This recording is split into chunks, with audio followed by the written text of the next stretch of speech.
Hello. Hello, hello, hello. How are we all doing this evening? Hello. Hello, hello, hello. How are we this evening? How are you guys doing out there in the world? Holy cow. Man, I haven't talked at all today, I just realized. I am utterly burnt out. I think that there's just a thing that can be said and should be said right off the top. That if you're out there in the world and you're watching this and you're watching me right now, let me get this camera adjusted a little bit better so you can see my beautiful face. There you go. I'm going to tell you right now, right off the hop, I am for sure, without a doubt, burnt out. The system of capital burns us out. That's what it does, and it does it on purpose. It does it so that we can't join into revolutionary action. It does it so that we can't get anywhere, do anything, follow anything, be anything, do anything. Hope you guys are doing well out there in TikTok land. Holy cow. So this one's going to be pretty chill today, I think. We're going to be kind of licking our wounds today, honestly. I feel... no really, news is really slow. There's not really much to react to, and we're talking about the debt ceiling. Ligon to Z, good to see you, bud. Good to see you. Hope you're doing well out in the world, man. I know for me, the personal story that I'm going through right now is that someone at my work had to check into a mental health clinic because things were getting so bad for them. Right at the same time that management goes on vacation. And so it's and we were already pretty threadline shift in terms of how many people we had. So we've been operating down on people this whole time, right? We've been operating down on staff the entire time. And it means that I'm doing more, I'm working harder, working longer hours, working more days than I would like and that I'm used to. And I'm tired. I'm really tired. And I'm burnt out, And it's making me really realize, why is there not really revolutionary action here in Canada? Why is there not more energy going in that direction? It's because we're exhausted. It's because we're completely exhausted. That we've been worked to the bone and that we're going to continue getting worked to the bone. And that it's not going to get any better. If anything, it's going to get worse. And that there isn't going to be a reprieve for anyone. I think that's the hardest thing to deal with, living in today's environment, is, grinning. There's only one thing worse than being unemployed, and that's being employed. And there just does come a point, though, where you start to wonder, are we going to... if things get so bad that people start to think to themselves, we should just go back to the fields and start growing crops and start living in that kind of way. The entire pitch of this capitalist system, the entire pitch of it, is that it's a better way to live. And more I'm beginning to ask myself the genuine question, is it? Is it a better way to live? Is this the better way to actually live? Is this better than just farming a field, growing your own food, tending to your own livestock, keeping bees, growing plants, working the land? Is this actually better than that? And more I get to thinking, no, it's not really. Not really. That I talk to people around me, I talk to my friends all the time, and they're just as exhausted with this system as I am. And we get to thinking, why don't we just take what little money we have, try to buy a little piece of land somewhere, and go off and work it, right? Go off and work it.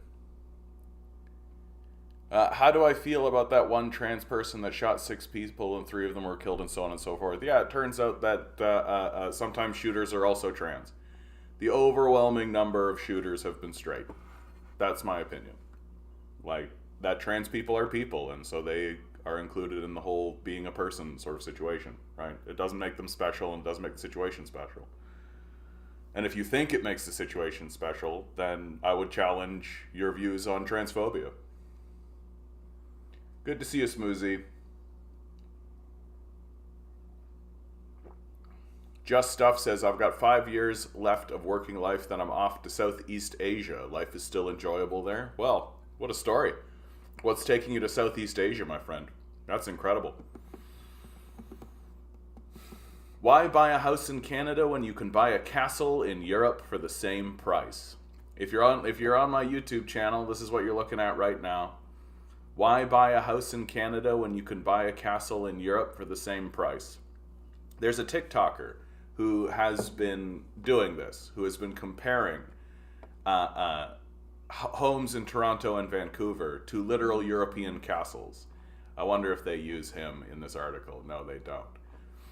But the housing markets are getting so absurd and so indefensible, so absolutely ridiculous.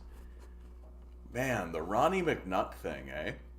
I cannot believe that Ronnie has become a communist. Yeah, that fellow I'm talking about, what's his TikTok? Just to shout him out. Millennial Moron, I think is his name.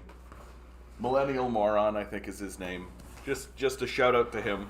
Moron Millennial, I think. And he's very astute. He's done his homework and he knows what he's talking about. And he's worth taking a look around.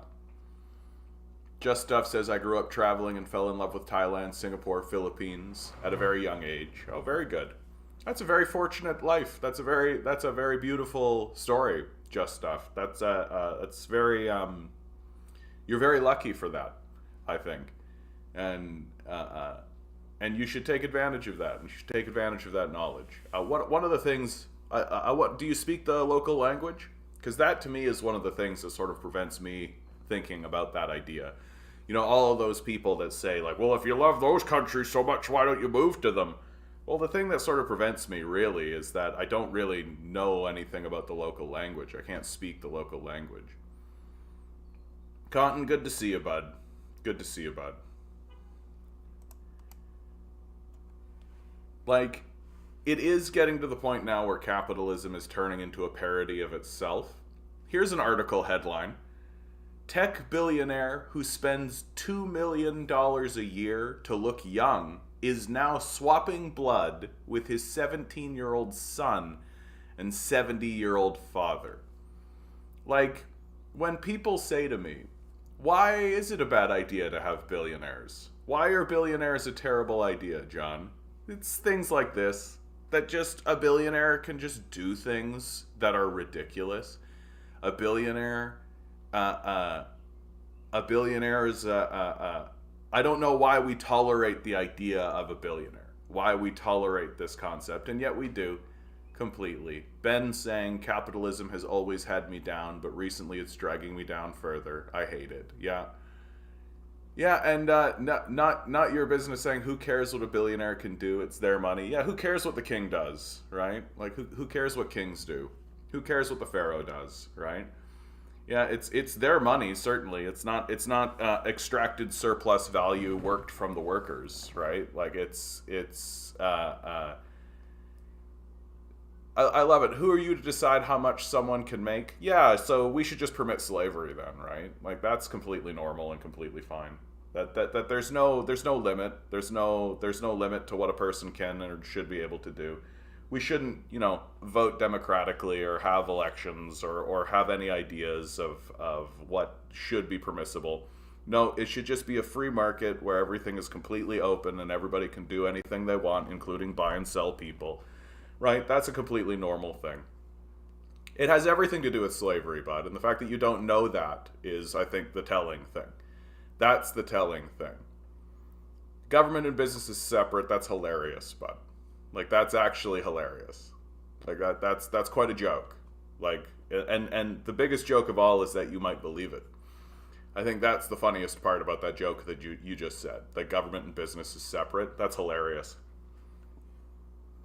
Billionaires buy up all the houses and leave them empty. Yeah, there's 18 empty houses in America for every homeless. Inequality has nothing to do with jealousy. It's that the market only respects money. Yeah, it's a system of worship, right? We worship money, we worship the self, and we worship ignorance. That's the trifecta. And the more ignorant we are, the smarter or the better off we think we are. That the people that we praise and that we adulate and that we lift up in the world are the people who are the most ignorant. Like, we're so proud of our ignorance. We're so happy about it. And the more ignorant you are, like for example, this statement: capitalism is the fairest system. Yeah, a system where food and shelter is withheld from the mass of the public unless they sell themselves to those who are withholding the food and shelter is the fairest system. It's not a statement I can take seriously. It's not a system. People need to depend on themselves only, as if such a thing was possible. And you know who is least capable of depending on themselves only are those businesses that you think aren't part of the government. Like during the 2008 financial collapse, all of the banks were bailed out completely. During the recent financial collapse that happened, all of the banks were bailed out completely. So this statement that says people should depend on themselves, well, the business class doesn't believe that. The business class is not interested in that idea. So, and because the business class and the government have merged, the merger of business and state is essentially completed. That the billionaire class, that the ruling class of this society has essentially overwhelmed I shouldn't say overwhelmed, that in America it's structurally designed so that the ruling class is exclusively populated by the wealthy, and that the political class is completely owned by the billionaire class, and that this merger is basically totally completed, and that we are coming out of just a little flash pan moment where the system was forced to respond to labor movements. The system was forced to respond to socialists and communists. That the system was forced to respond to gigantic civil rights movements. And now those are all dead. And so we're coming out of this moment where we were attempting to civilize ourselves, but then neoliberalism took hold, shipped all of the manufacturing overseas, basically collapsed our society, and that collapse is going to become evident very quickly. Yeah, Cotton points out, depend on ourselves, my God, why do we even have infrastructure at all? Yeah, why have schools? Why have libraries? Like, why have any infrastructure whatsoever? Like, if people are just meant to rely on themselves, like, why have a system of laws, even? Why have any laws whatsoever? Why have a court system? We're all just meant to depend on ourselves, right? So it's just a return to, like, a running, gunning, Wild West sort of idea. Grinning seems to say, I seem to remember it as a Ferengi rules of acquisition. Oh, hold on, let's read the whole comment. I mean, the market could respect anything like social cohesion or human decency, but instead it's only profit margins that matter. I seem to remember it as a Ferengi rules of acquisition, never seeks to do away with abuse, because someday you could become the abuser. Yeah, one of my favorite aspects of the Ferengi rules of acquisition, which are worth reading, by the way, which are worth looking up, because I think they're actually quite accurate. They're one of the strongest pieces of capitalist satire that exists. And one of my favorite is, it's like rule of acquisition number 53. Peace is good for business. Rule of acquisition number 54. War is good for business. So it's this overwhelming admission within the rules of acquisition that there's no moral compass. There's no moral compass within the system of capital. Whatever is good for making you money. And the truth is that war makes money. Extraction and abandonment makes money. And if you can convince people that what's happening is this very foolish libertarian idea that what's happening is all voluntary. Like, I can't imagine a more foolish idea than believing that what's happening is voluntary. That obviously what is occurring is that randomly generated people have food and shelter withheld from them, and those people must sell themselves into the systems and the state that exists. And if they don't, then they're free to starve. That this is the freedom of libertarianism. That you are completely free to starve, and that's completely normal. And that's a fine way to build a society.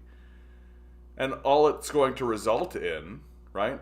All it's going to result in is a society that's in a steady decline. And a society that's in a steady collapsing decline. Like, you can't build a society on these sorts of principles. You can't build a society on the idea that everybody should do badly. That it's just every man for themselves. It's the antithesis of society. It's the antithesis of building a civil society and a civil structure, right? That if you care, like, what I find so funny about these libertarian types and this sort of mindset is that these people tend to be the most patriotic. That they tend to be the people with the American flag, and they tend to salute the flag and salute the troops and do all that kind of stuff, when their entire ethos is all about how we should destroy the country. That the entire ethos is about how, well, if you're doing badly, it's your fault, and I'm going to happily abandon you and watch you suffer and die in the streets. Like, you literally cannot build a society and a government, and you can't have a successful society that way. You just can't. It's just physically not possible. And this idea that we should just abandon one another for what? So that some billionaires can have some extra money? Like, it's quite shocking that this idea persists at all, and yet it does. And yet it does.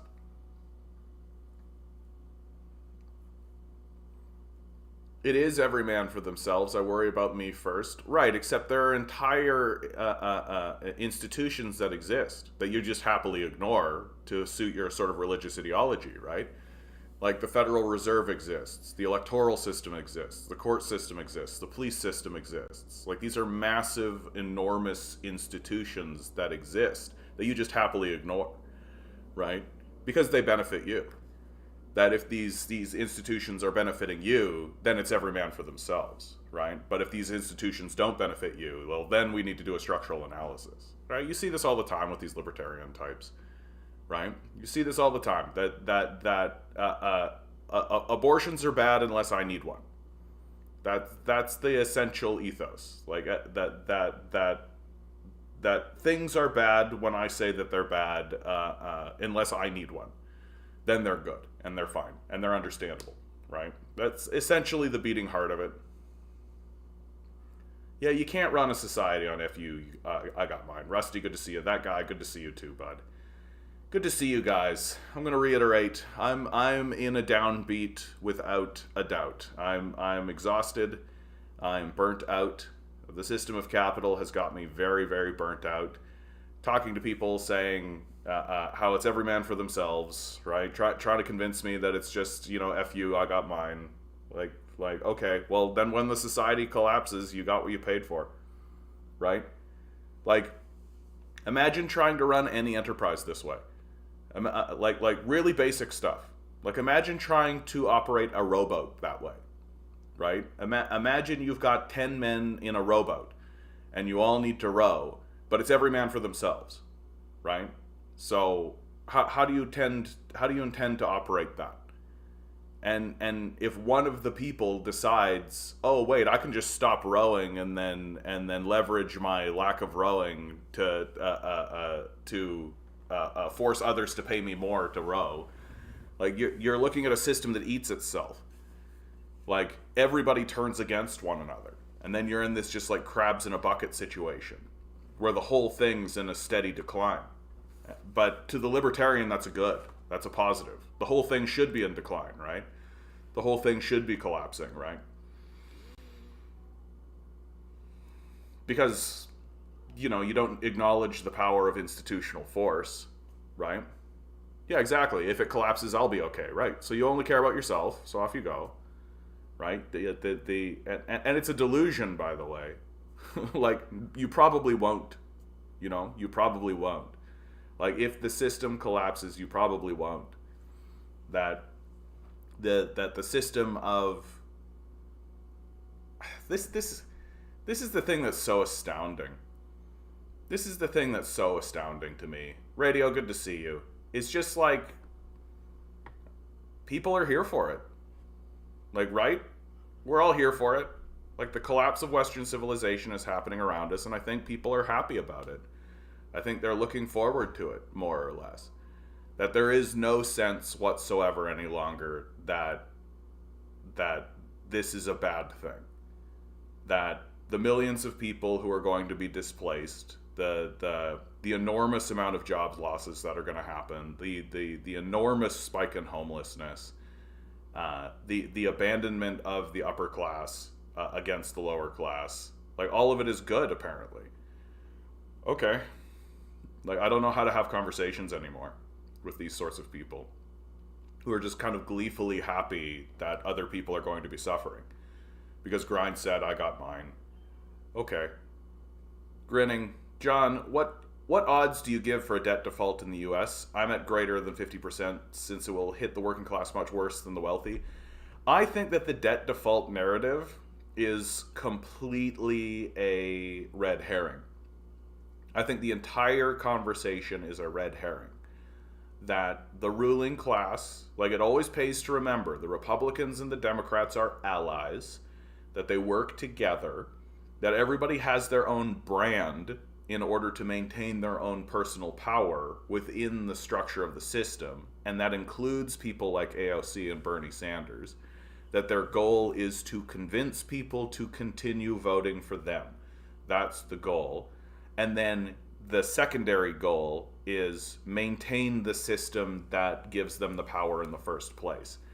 And so this whole conversation about debt default in the United States, incidentally, it's a conversation that happens like every 5 years, right? The raising of the debt ceiling and the raising of the debt ceiling. This time it's a bit more hysterical. There's more hysteria because the ruling class has discovered that hysteria is and chaos is a good way to rule, right? That if you have no credibility, and the ruling class no longer has credibility, then you have to obfuscate with chaos. That you just need to fill the airwaves and fill everything with hysterical, crazed nonsense as often as possible to get the populace in this total state of hysteria. And the more that you can empower fascists, and the more that you can empower people who are willing to abandon one another and assault one another and attack one another, the better. And the debt ceiling, in my view, is an obfuscation of the collapse of the dollar. That they simply cannot allow the dollar to collapse without there being an alternative narrative. They can't simply say the dollar is the dollar collapsed because the rest of the world stopped trading on it because they realized that we don't actually make anything of value and that we are an untrustworthy trading partner. That the system of capital is a total and utter failure, that everyone is abandoning that system of capital in the entire rest of the world in huge ways, massive ways. Right now I've got a thing up on YouTube here. About 30 countries are applying to join BRICS. So BRICS is an alliance between Brazil, Russia, India, China, and Saudi Arabia, hence BRICS. That it's an economic alliance where they are trading within one another off of the dollar. They're no longer trading on the dollar within that political alliance. That's the vast majority of the world's population that is no longer trading on the dollar. And now you've got 30 more countries that are applying to join BRICS. Algiers, Argentina, Afghanistan, Bangladesh, Bahrain, Belarus, Venezuela, Egypt, Zimbabwe, Indonesia, Iran, Kazakhstan, Mexico, Nigeria, Nicaragua, the UAE, Pakistan, Saudi Arabia, Senegal, Syria, Sudan, Thailand, Tunisia, Turkey, and Uruguay, to name a few. Like, the entire rest of the world is allying against the Western forces and against the Western powers. And they're doing it because the West is no longer trustworthy. It's no longer really interested in keeping its deals, and it's no longer producing anything of value. And so the dollar is going to drop in value significantly. It's going to plummet. Most of the rest of the world economy is going to be trading off of the dollar. Most of the rest of the world's population, rather, is going to be trading off of the dollar. And so what's America going to be left with? Well, it's going to be left with people like this not your business guy who just says, yeah, the whole thing should collapse. I'll just live off the grid. It's completely fine. We just go to Mad Max reality, right? Like, that's totally normal. Living in this kind of delusional headspace, but that's fine.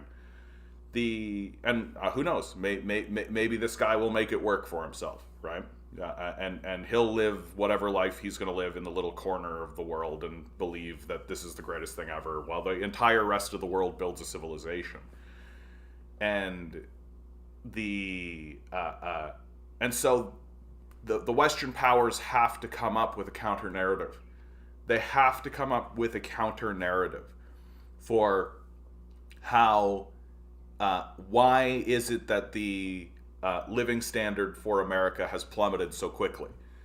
Why is it that the living standard for America has plummeted so quickly? Why is there so much chaos now? Why is it so difficult to get anything done? Why is there no funding for infrastructure anymore? Why is everything in this free fall collapse? Because we're experiencing a collapse of the dollar. Well, it's not the system of capital. No, it's those pesky Republicans, right? Those pesky Republicans defaulted the debt. The debt default in the United States, that's what's caused these troubles. And you, the working people of America, just need to go out and vote Democrat to prevent such a thing from happening again. Certainly don't turn against the system of capital. Turn against the entire system of electoral politics that exists within America. Certainly don't stand up as a people and seek the overthrow of a system that was put in place by slavers and monarchists in order to maintain the system of monarchy and slavery. Certainly don't actually acknowledge amongst one another that the Republicans and the Democrats are allies that work together to maintain the system of capital through the police forces and the military. Don't acknowledge any of that. No. The trouble is the pesky Republicans. Get rid of them. Vote Democrat. Perpetuate the system of capital. That is the solution. So I tend to view the whole debt default conversation as a red herring, as a way to keep the populace engaged in maintaining the system of capital instead of turning against it. And we're going to fall for it. We're going to fall for it. Like, it's an easy one to fall for. That explaining why the dollar collapsed and explaining why the dollar has gone down is more difficult than just Republicans bad. It's just it's people don't have the bandwidth and they don't have the brain space to really comprehend or understand it any longer. Which I'm completely feeling these days. Like, I'm completely feeling these days. People don't have the energy. People don't have the capacity to carry the energy that it requires to put all of this together. That's why we need voices out there that are actually doing it, so that we can break this down for people who are working as hard as they actually are. Good opportunity to say like, share, subscribe. Hit the bell, hit the whistle. Maybe consider donating a little bit of money. If you're out there listening and you have not yet donated, please consider clicking on my Patreon. Donate just $1 even, gets you into the Discord. If you are donating $1, maybe make it $2. If you have $1 that you found in your couch cushions, maybe you consider sending it my way. Every little bit helps. Thank you. If we were smart, we'd join BRICS. I don't think we would be welcome. The entire point of BRICS as an organization is to get away from the West. But the West has proven itself to be like a rabid dog. Like, it's not really trustworthy. It's not, you can't really trust what these guys have to say. and you can't really believe what the West says it's going to do. And some of the things that the Western powers have done this decade, like in these last 2 decades, it's worse than things that the Nazis did. Like we are rabid, like feral dogs, and BRICS exists as an organization in order to specifically exclude us, and we need to be excluded. Like we need to be sequestered. We have to be. Like if we're going to act this way, if we're going to be like this, then we need to be isolated. We have to be isolated. We need to experience a moment of isolation on the world stage, a period of time, right? And we are going to enter 100 years of humiliation. We are going to enter a period of balkanization and collapse. We are going to enter a period of where the self-reflection is going to be forced upon us. That we refuse to self-reflect. We refuse to look at ourselves as a nation and ask ourselves serious questions. We refuse to actually ponder our existence outside of the system of capital. We live in a moment of capitalist realism, and we're going to pay very dearly for that. And and so if we are not going to willingly do any kind of meaningful self-analysis, then that meaningful self-analysis will be enforced on us. We are going to be isolated. And the response from the West is going to be war, the way it always has been and the way it always is. We're going to attempt to go to war with China, just like we attempted to go to war with Russia, and that failed. It's going to fail against China, that China is more than ready, more than prepared, and certainly more than capable than we are. Like, we haven't won a war. Like, when was the last time America won a war? Like, Americans love to say that they won World War II, but that's not true. The Soviets won World War II. The Americans just showed up at the end. So what's the last war that America actually won? Like Libya, I guess, where they just absolutely destroyed a country and turned it into a slave economy? I mean, good job, guys. You did it. Congratulations.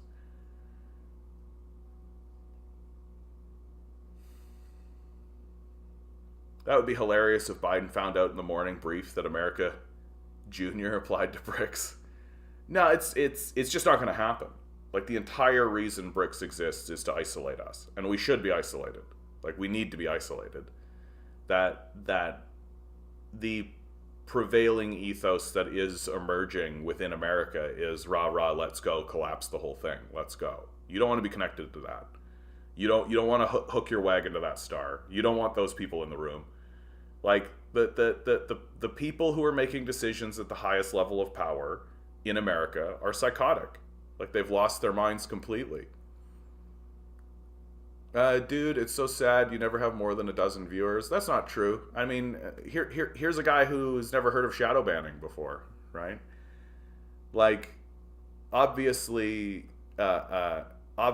these institutions have shadow banned people. Like, I know people who have been banned off of this platform. There's one fellow that I like to follow. His name's Midwestern Marks. He's been banned 7 times on TikTok. Like, what often happens is that if I go away on TikTok for a long period, I've seen it happen in real time. If I go away on TikTok for a while, the shadow ban gets lifted, and then I come back, and I'll immediately have like 400 or 500 viewers, and then it just plummets instantly as the shadow ban takes effect, right? I've literally seen it where I've had 10,000 likes, and then my viewership just plummets and drops. So there's obviously shadow banning that happens, right? See, and Jerry, it's exactly these sorts of comments. So China, a communist country, is shadow banning you. TikTok is owned by Americans. TikTok is owned by a company, and the servers are held in California by a company named Oracle. And Oracle uses former NATO people in order to vet the stuff that comes up. So if you stand up and say something anti-NATO, well, they're not going to permit that. But they don't want to just ban people, right? Because if that gets out that they're just outright banning people, although they are outright banning people. So this idea that there's no shadow banning happening, it's just comical. And you're just really sort of displaying how little you know about the subject. So why should I take you seriously?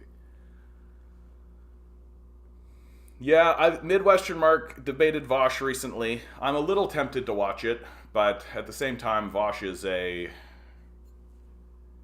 sort of a cancerous person, right? Vosh is a very difficult person to engage with because he's not a very serious person, right? He's not actually interested in trying to discover what's going on. That I think that's the thing about Vosh that really makes me cringe the most. Is that he's obviously not interested in trying to discover anything. He's not interested in actually trying to figure anything out or to create any kind of consensus, right? Like that if you provide evidence, he literally just hand waves it away, gish galoshes, and then moves on. So he's not actually interested in and I think the death knell for me with him is that I find him to be quite tedious and boring. I don't really understand why people watch him, you know? It's just got to be confirmation bias at some point. That we are really in a point of capitalism where huge segments of the populace are just basically saying, Daddy wouldn't lie, right? Like, Daddy wouldn't lie. Well, yeah, he would. Daddy would lie, right? And the system of capital would lie. Ouroboros Snake, missed you like crazy, brother. Happy to hear it was vacation. I wouldn't... thanks, bud. I appreciate that. Appreciate that. It was, I wouldn't describe it as a vacation. It was time with my mother, which was very lovely, but it had a very existential sort of a streak to it the entire time. Don't get me wrong, I love my mother, but it was very therapeutic. There was a lot of catharsis to it. To me, a vacation would be going somewhere by myself. That, like taking a pilgrimage somewhere. That would be a vacation. I would love to do that. I'd love to go on like a pilgrimage to Mecca or something. That would be absolutely lovely. Or go and see the like ruins in Peru or something like that. That'd be really wonderful. Kevin, good to see you, bud. Good to see you, bud. Do you think the USA blackmailed the Gorbachev to make him dissolve the USSR? No. I think that post-Stalin, post-World War II, I think that the Soviets found themselves isolated on the world stage. And they really did have a choice between let's continue pursuing this concept of communism, for which people like Gorbachev and Khrushchev and Yeltsin and all these guys were not really that interested in, frankly. Or let's try to ally ourselves with the West. Let's say, like, they're looking over at China, and there was the Sino-Soviet split, and China is sort of like not really on their side and not really amicable to working with them any longer. And so rather than antagonize the West, I think they just all decided that it would be better to try to amalgamate themselves with the West. And it failed. And the Putin period has really shown that it failed. But I think that their reasoning and their rationale for why they wanted to move in that direction is not terrible. It's not bad. I think that the scar that they bear from World War II is fairly large. That they bear a very large scar, and so they don't want Germany to attack them anymore. So they want to become Germany's allies. I think it's all very understandable, frankly. As Nabel asks, what is trans? Sorry, English is not my first language. Well, trans is, and I don't know where you're coming in from, mate, but the trans people in America and Canada and all this, we're having a moment where people who are born in one body, right, as a male or a female, feel as though that they have the spirit or the essence of its antitype. Right? That you have like a man in a woman's body or a woman in a man's body, to say it in the most sort of simple way possible. And yeah, you got people already saying men in dresses, like the cross-dressing or the drag, right? People say all these sorts of things. And of course it's very complex and it's a very interesting subject, but we are looking at a period that's going on in America where like instead of trying to pass legislation to alleviate homelessness, we're enforcing dress codes on people. Like, it's ridiculous. So leave these people alone, right? Leave these people alone. They should be permitted to live their lives, right? It's pretty straightforward, pretty simple sort of stuff. Is North Korea actually a living hell? No. In fact, you can go onto YouTube and just type in North Korea walk around, and you can watch a video of people with cameras just walking around North Korea. I really suggest that that's something that people start doing with lots of places, like China. Like there's great China walk around videos. North Korea, Vietnam, Cambodia, Laos. You can outright just see with your own eyes that this place is fine. Like, this place is fine. It's not a dystopic hellhole. It's not a ridiculous like shithole. Like, it's fine. Like, it's fine. You can just see it with your own eyes. And then you compare those videos to, like, walk around Philadelphia, for example, right? Like, you do a walk around video of Philadelphia, the streets are filthy, full of people on drugs, right? There's tents everywhere. It's, North Korea has no groceries, you're delusional. That's hilarious, dude. Like, what are you even talking about? Like, it's these sorts of statements that I think are just so absurd. Like, it's such an absurd... How do people eat, dude? Like, how do people actually eat? Is China actually communist? So China calls itself socialist with Chinese characteristics. It has built within its constitution the idea that all businesses need to have workers' congresses. Something like 24 out of 25 of the most effective businesses, or the most profitable businesses in China, are state-owned. It is steadily moving itself towards communism, but it itself admits that it is not yet communist, that it is socialist with Chinese characteristics, with the hope of moving towards communism, that's the goal. Capitalists like to obfuscate what's happening in China because of the Dengist period, that Deng opened up the Chinese markets to capitalist capital, and that's basically made capitalists say, haha, this place is capitalist now. And it completely ignores the National People's Congress. It completely ignores the history of Mao, Deng, and Xi Jinping. It completely ignores the National People's Assembly. It completely ignores the political apparatus, right? It completely ignores everything. And the entire thing is China is attempting to move towards a communist state, but it takes time and it takes effort, and there are external forces that are interested in collapsing China, and so they've always got to move in that direction. Why are capitalist countries always happier and more successful than communist countries? I just don't think that's true at all. Like, I just don't think it's true. Like, straight up. I think that if you take a look at, like, Libya, right, which is a capitalist country now, if you ask the former Eastern nations, the Eastern European nations, if they want to go back to communism, they say that they do, right? And the only reason that we here in the West have a high standard of living is because we have a system of colonial extraction. Right? It's essentially like saying, bank robbers are rich, so the best way to run an economy is through bank robbery. Right? Like, it's just, as long as you ignore all of the external factors, as long as you ignore the carving out of South America, the carving out of Africa, the carving out of Southeast Asia, as long as you ignore the system of extraction and the outright slavery of millions of people, like successful like West Virginia, like successful like Louisiana, is that what we're talking about? Like, I just don't think it's a very serious thing to say, frankly. Bread Bunny, good to see you. It's good to see you back. Here's a reminder to live in your heart chakra, live with love, trust in yourself, take comfort and wisdom in practicing defensive patience. We are a hurt people. You're right about that, Bread Bunny. Thank you for that.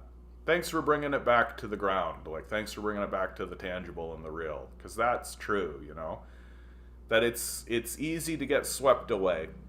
It's easy to get swept away. One of the pieces of advice that I've been giving lots of people is take things in your own stride and at your own pace. That the capitalists want everything done now. And if they can get as much labor out of you as they possibly can for free, they'll do it. And fuck them. Take your own pace. Take your own time. There's always something else that's going to happen. There's always something else. There's another customer. There's always another thing to do. And it's going to be true whether or not you hustle at it or not. And you get paid the same wage no matter what. So take your pace. Take it in stride. You're doing very well. Thank you, Bread Bunny. Conton, Vosh debates on the grounds that he tries to catch you slipping on secular sins and then uses that to dismiss any critique. Granted, he is probably like that for arguing with Nazis all the time. I mean, I don't know. I just don't take Vosh very seriously. I just don't think he's very educated. I don't think he knows much about the subject. Like, I think he's an FBI snitch, and so he's got FBI backing, and chances are good that most of his followers are probably bots. Snake says, did you give your thoughts on the Midwestern Marx Vosh debate? Yeah, I'm still on the fence as to whether or not I'm going to watch the thing, honestly. I just think it's going to be tedious. You know? Like, it's not like Vosh is like an intellectual giant. Like, it's not like he's actually well-read or intelligent, you know? He has a big following, supposedly, but, like, a guy like Midwestern Marx is just going to absolutely dominate him because Midwestern Marx understands the subject and Vosh doesn't. Like, this is kind of the state that we're finding ourselves in like, the system of capital no longer has any credibility. There are no legitimate intellectual voices in America who can even articulate the nature of the collapse while simultaneously defending the collapse. Right? Like, if you are an ardent defender of the system of capital, so the most well-known of them, I think, today are people like Jordan Peterson, right, Ben Shapiro. If you are the ardent defender of the system of capital, well, then you're illiterate, right? And you can get completely steamrolled by really low-level people, like someone like oh, come on. He talks like this and he goes to sing. You guys know who I'm talking about. It's Zizek. Right? The Zizek-Peterson debate, I think, really was the nail in the coffin for Western capitalism. Like, Zizek is like a little teddy bear who's, like, kind of technically a leftist, sort of. And he just absolutely steamrolls Peterson and really shows how stupid Peterson is. And the truth is that there are no intellectual voices in capitalism anymore. They're not really interested because they can't actually acknowledge the reality of what's going on. Because the simple acknowledgement of what's going on is the acknowledgement that the system of capital is failing. And it's failing for very obvious and straightforward reasons. That if you funnel all the wealth of the nation into the hands of a small group of people who are going to abandon the populace, then your society fails. Right? It's very straightforward stuff. But you can't actually talk about it. You can't actually discuss it. And you've got to get lost in these abstractions, and you've got to get lost in this, the Chaos Dragon with the spirit of the, you got to get lost in all that kind of nonsense. And you can't actually discuss the nature of what's actually going on in the society. And so anytime I see these sorts of debates, like Vosh versus Midwestern Marx, I just feel like it's going to be Midwestern Marx more or less informing people of what's going on. And Vosh just basically going, nah. And that's it. That's going to be the whole conversation. Midnight Rose. I don't know if I've ever seen you here before, Midnight Rose. That's a real beautiful with little squiggly lines and everything. I really like it. Vosh claims he's read all theory and spends too much time punching left instead of actually doing anything serious. He prevents people from actually moving left. But that's not new info. Yeah, I mean, he's controlled dissent. Like, he's an FBI informant, and he's an FBI snitch, so he's an FBI asset. He's admitted it as much on his stream. And the idea that he exists in order to move people to the left or to move the discourse to the left, no, it's quite the opposite. Like, he's pro-imperialist.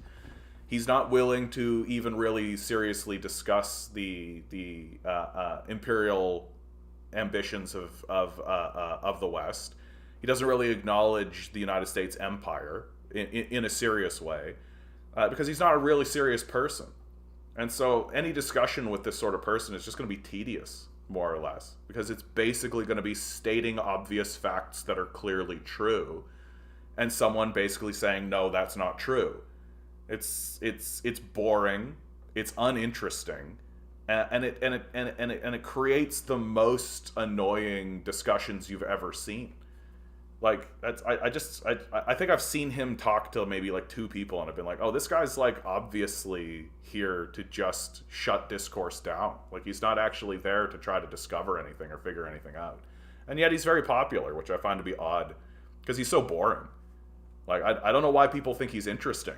That to me is the number one critique for someone like this. Like, he doesn't really say anything interesting. He's a very boring person. Like, and he's kind of a creep, frankly. So I don't get why people even tune in. Yeah, Vosh has got to be controlled opposition. He's so purposefully idiotic and has to speak over Eddie to seem attentive. Yeah, that's the thing. Like, he's not really interested in hearing what the other person has to say. That he essentially just, his strategy is obvious. Like, if you want to understand what's going on in the world today in regards to the discord and the strife that's happening, you just need to look at the way that Vosh talks to people. Because if you just don't let your opposition talk, then you can pretend as though you're having a debate. What Vosh does is not debating, right? It's just a waste of everybody's time. Like, really, it's just a waste of everybody's time. Ligand Disease says, if you do watch the debate, I think you should take a moment to mentally prepare. I did so live without preparing. It was mind-numbing. Yeah, I mean, I'll probably just avoid it. Because, like, I know Midwestern Marx, and I know what his positions are, and I know how he's going to talk, and I know what he's going to say, and I'm just not that interested in watching him inform Vosh of what's true and seeing Vosh pretend like it isn't true, which is what Vosh does. Eddie did okay, but Vosh kept trying to equate Western political and economic influences as tit for tat for East. Does some foreign influence too. Yeah, it's just bullshit. Like, Vosh just spews nonsense. Like, another strategy is to just say a bunch of nonsense and then force your opponent to disprove your nonsense, right? Which is another thing Vosh does all the time. Yeah, the NED is okay because Russian trolls exist or something. Yeah, exactly. That's exactly what it was. Yeah. Like, Vosh is predictable. He's predictable. He doesn't inform people of anything, and he's boring. I don't know why people watch him. Midnight Rose says, I was here talking about Capitalism some months ago. I've been working too much to make it as much as I want to. Yeah, I feel you there, Rose. I feel you there. Damn, John called it. I saw a fraction of the debate, and it was exactly what me and John would expect. Yeah. Vosh tactics, hyper-focus on semantics, obfuscation, just like fascists do, and ad hominem attacks. Yeah, because the goal is not to inform. The goal is not to reach consensus. The goal is not to say, oh, you have this perspective and I have this perspective. How do we find those perspectives? How do they communicate with one another? And if I encounter a piece of information or a piece of evidence that shows that my perspective is flawed or needs to change in some way, then perhaps I should do that. Right? Vosh has none of that. He's just not interested in that. So it's just like watching a sports game, I guess. But he's such a reprehensible sort of a figure that I don't know how you can ally yourself with him. Vosh is like depoliticized politics, not engaging or formalizing any kind of constructive matter, whilst pretentiously self-enforcing the American exceptional mentality. I think that's got to be it. Like, the people who watch him have just got to be so stuck in this arrogant idea that American exceptionalism is accurate and true. Another reason why America needs to be isolated, right? Anyway, specifically set the chat during the 12-hour subscribers, most rabid fans. Yeah, Yeah, I mean, okay, that's good. No more Vosh. I don't care about this. What this has convinced me is that I'm not going to bother watching it. I'm just going to continue watching Midwestern Marks, and maybe I'll listen to Eddie's comments on it. But like, I've known about Vosh for like years and years and years, and my opinion of him hasn't changed. That he's an FBI snitch. He was an FBI snitch during the Occupy movement. He's obviously an asset for them. His goal is to very clearly obfuscate and act as controlled dissent, and and then the final critique, and I've said it several times, and I'll just say it again. I just think he's boring. Like, he's not actually interesting. That like you would actually be better off just watching nature documentaries. I think, like, you really would be better off just watching like any documentary. Like The Corporation is a good one. Like, I just straight up think that he's boring. You know, like you'd be better off just painting something. He doesn't really have anything interesting to say.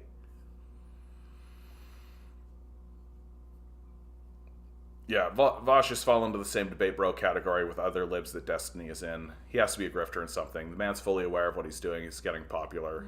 No, I think it's not even that it's popularity. I just think that he has backing. Like, I think that he's paid by the FBI to do what he does. Yeah, nothing but sophistry, nothing but spinning circles. Speaking of spinning circles, let's get off the subject of Vosh, because I just don't even care that much about him. If capitalism is a death cult, why does it continue to grow and thrive instead of death? I don't know what world you're looking at, bud. What are you looking at? Yeah, ask Africa that, right? What are you talking about? It continues to grow and thrive? What are you talking about? Straight up, like, what are you talking about? That Canada and the United States are facing a recession. They're going into a depression. The only reason why American capital has been able to survive for as long as it has been is because it went through a period of civilizing, which was the New Deal, which has now been dismantled. And so capitalism was reverting back to its natural state of destruction and collapse. The only way capitalism has ever been able to perpetuate itself is through slavery and genocide. That capitalism began by enslaving huge sections of the indigenous and black populations of Africa, by shipping them all over to America, creating plantation systems, causing mass genocide and theft of land throughout that period of time. And it's essentially perpetuated itself that way, right? It's essentially perpetuated itself that way by going into places like Africa, South America, and just extracting value and extracting wealth from them. And that, by definition, makes them a death cult. Like, they're everywhere the capitalist goes. They enslave and use force to extract as much value and wealth and have them shipped into the imperial core. That the ethos of the pro-capitalist is essentially that train robbery is a good way to run an economic system because it makes the train robbers very wealthy. That's more or less the idea. And it's coming to an end. And it's coming to an end because the rest of the world is forging alliances with one another and is going to isolate the West. And now we're going to see what the system of capital is actually capable of doing. Because all of the wealth extraction and the slavery and the violence that we have perpetuated in the rest of the world in order to enrich a small group of people is going to turn inward, right? That the same people who were going into the Middle East, who are going into Vietnam, who are going into Southeast Asia, who are going into South America, who are going into Africa to enslave those populations and destroy them, those very same people are now coming home. And those countries that were enslaved and that were in a system of slavery, those very same people, those countries rather, are beginning to join force with one another. And they're going to extract, and they're going to send people out. So the system of capital is turning against itself. And the collapse of the dollar is going to be a big wake-up call for everybody. It's going to be a moment where most people are no longer going to be capable of denying that something has gone wrong dramatically. That there is still a good section of the populace that believes in this grind set and you can do it and just keep focusing and like forget about institutional power, forget about the existence of these institutions, these major massive corporations, right? Forget about all of that. Forget about BlackRock, forget about Vanguard, forget about the actual owners of the society, right? Forget about the fact that there are people who own the society and it's not you, right? Forget about all that. Well, it's coming to an end and it's going to collapse and it's going to be very dramatic. It's going to be very dramatic. And the system's going to try to find other reasons for why it's the case. But the real truth of the matter is that it's happening because the system of capital was always a death cult. It just wasn't attacking you. That's all. It just wasn't attacking you. That it was attacking other countries and extracting wealth from other countries to give that wealth to you. And that's coming to an end. And it will start attacking you. Are the Amish communists? The Amish are the Amish, and let the Amish be. And do you think communism will solve the extreme poverty issue in Africa? No, I think that getting aligned with China and getting on the Belt and Road Initiative is going to solve a lot of the extreme poverty issues in Africa. Like, and each individual African nation is going to come to its own decision about how to govern itself. Who's to say, I think is the best way to say. But certainly I think the entire rest of the world is looking at what happened in China, which the entire rest of, like if you're outside of America, the entire rest of the world calls what happened in China an economic miracle. Like, it's only Americans that are sitting there pretending like China is not this ascendant superpower. And it's only Americans that are sitting there pretending like what happened in China is, yeah, it's capitalism that did that, certainly. Like, it's literally only Americans that think this way.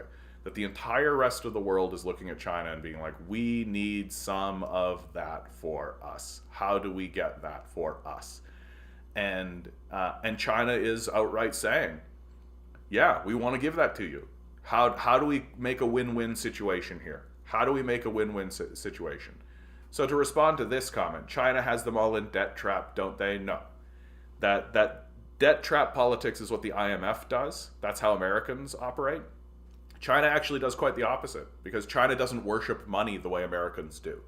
That every single time China has lent money to someone and that person has said, or that country rather, has said, we can't pay that loan back, China has basically forgiven the debt. And the reason why they've forgiven the debt is because China cares about having ports, roads, electric cable, mines, more than it cares about money. Because the money is just a tool used to facilitate that discussion. Whereas Americans care about money. They worship money and view money as an end to itself. The China doesn't view it that way. And so this idea that China has them in quote unquote debt traps, it's a joke. It doesn't exist. It doesn't happen that way. It's just another American narrative, right? It's just another way for Americans to pretend like the Chinese are just as bad as they are, when it's just not true. Yeah, Joe Biden is a communist, don't you know? Thanks, Tinker. Yeah, economic independency from the IMF, the G7, and the West is happening in a non-socialist character. Yeah, Mesh, I think that's a good way of saying it. That like it's happening out of a sense of total survival at this point. That it's not about like Africa and South America and these places. Like, sure, there are socialist movements, and sure, there are people who would call themselves communists. Sure, but the turn and the pivot away from America and the isolation of America is happening because everybody sees how crazy these guys are now. Like, it's not an ism. Like, it's not an ism. You know? It's just straight up. Like, if you were living across the street from somebody who was literally foaming at the mouth, shooting rifles in the air, and if anybody walked up to their house, they got gunned down and looted, right? You would try to separate yourself from that. And you wouldn't separate yourself from that by being like, I'm a communist and I'm against this guy. You literally would be like, that's crazy. I need to be away from that. And that's basically what's happening. That America has shown itself to be a raving, psychotic lunatic. Like, it's nuts. Demand better. Good to see you, bud. China has risen peacefully. Yeah, unlike nearly every empire in the past. How do we push back against the anti-Chinese rhetoric in Canada? So first, let's be really honest, Demand better. China did not rise peacefully. Okay? Like, I think that you could make the argument that Mao's war against imperialism and against its internal monarchy was justified, but let's not pretend like China rose peacefully. That Mao fought a war, a serious war, in order to achieve what they currently have right now. Since they established that, China has been acting peacefully internally, because it doesn't see that it needs to spread itself the way that Americans need to spread themselves. And they're negotiating with the rest of the world peacefully. That they believe in win-win diplomacy, and they believe in diplomacy, unlike America. So just to keep our feet in reality a little bit, I'm always trying to keep the door open to be skeptical of China, because China could turn. It could. It could become an enormous, crazy, let's spread through the power of a gun kind of. It could. It could absolutely do that. How do we push back against anti-China rhetoric in Canada? I mean, to me, the thing to constantly be hitting on is just, so what, their ancestors are from a place. It's just constantly reminding people that we are all randomly generated. We're all randomly generated people. None of us asked to be what we are. That's why the character of nationalism, I think, is so funny and foolish. You're literally sacrificing everything to the idea that I was randomly generated in this spot, in this skin, and that makes me superior. It's crazy. It's a crazy idea on the face of it. That I'm a better person because I was randomly generated in this spot wearing this skin. It's nuts. It's nuts on the face of it. And yet it's a very popular way of viewing the world. It's a very popular way of existing in the world. People are rather fond of it. That I was born as a white man in Vancouver, and so that makes me better than a person who was randomly generated in China, who emigrated or immigrated for whatever reason. It's nuts. It's just nuts. And I think that what we are really fundamentally trying to do as a people and as communists is to continuously expand our perception. That nationalism is quite a natural phenomenon, and it's very difficult to avoid, because your first perception is simply through your own eyes and from your own skin. That's your first perception. And that lots of people just live their entire lives looking at the world and getting sensations from their immediate surroundings and just assume that this is how the world is. And if something bad is going on over here, they just assume that it's because those people are bad and that we are good. Oh, it good here, we good. It bad there, they bad. And just ignore any kind of interaction or any kind of larger scale system, right? And so what we're constantly trying to do is to widen the perspective and to widen the view and to get people to look at a map and get people to see history, right? Think about that. That even the concept of history, the concept of things happened before you were here, that you were randomly generated into a spot and things happened before, right? Most people don't engage with the world in that way. Most people just wake up, see what they see from their eyes, feel what they feel from their skin, and just go along and interact with these massive corporations and massive systems without thinking about the nature of those systems. That those things are just here. That they might as well have just grown out of the earth like a tree. And so you can't... So that's what we're trying to do. We're trying to expand people's perspective and trying to expand their view, even to have them attempt to expand their view, I think is quite good. What do I think about soft nationalism, as in cheering for a sports team? I just think it's silly, frankly. When you actually, lift your perspective and take a look at what's happening in sports games, the whole thing is quite silly. Like, you are literally watching millionaires pass a ball around in funny outfits, watching them give themselves concussions so that you can, drink beer and go rah, rah, rah. Like, I think the whole thing is extraordinarily silly. I understand why it happens. Like, I understand why people do it. But I think it's silly. It's probably one of the silliest things that we do. Can capitalism and communism be merged in a healthy way? I think that you are always moving away from communism or towards communism. That's the truth. That you can have if you view capitalism as a fire, right? And you say to yourself that that fire is useful, right? That fire warms your house. Fire can cook food, right?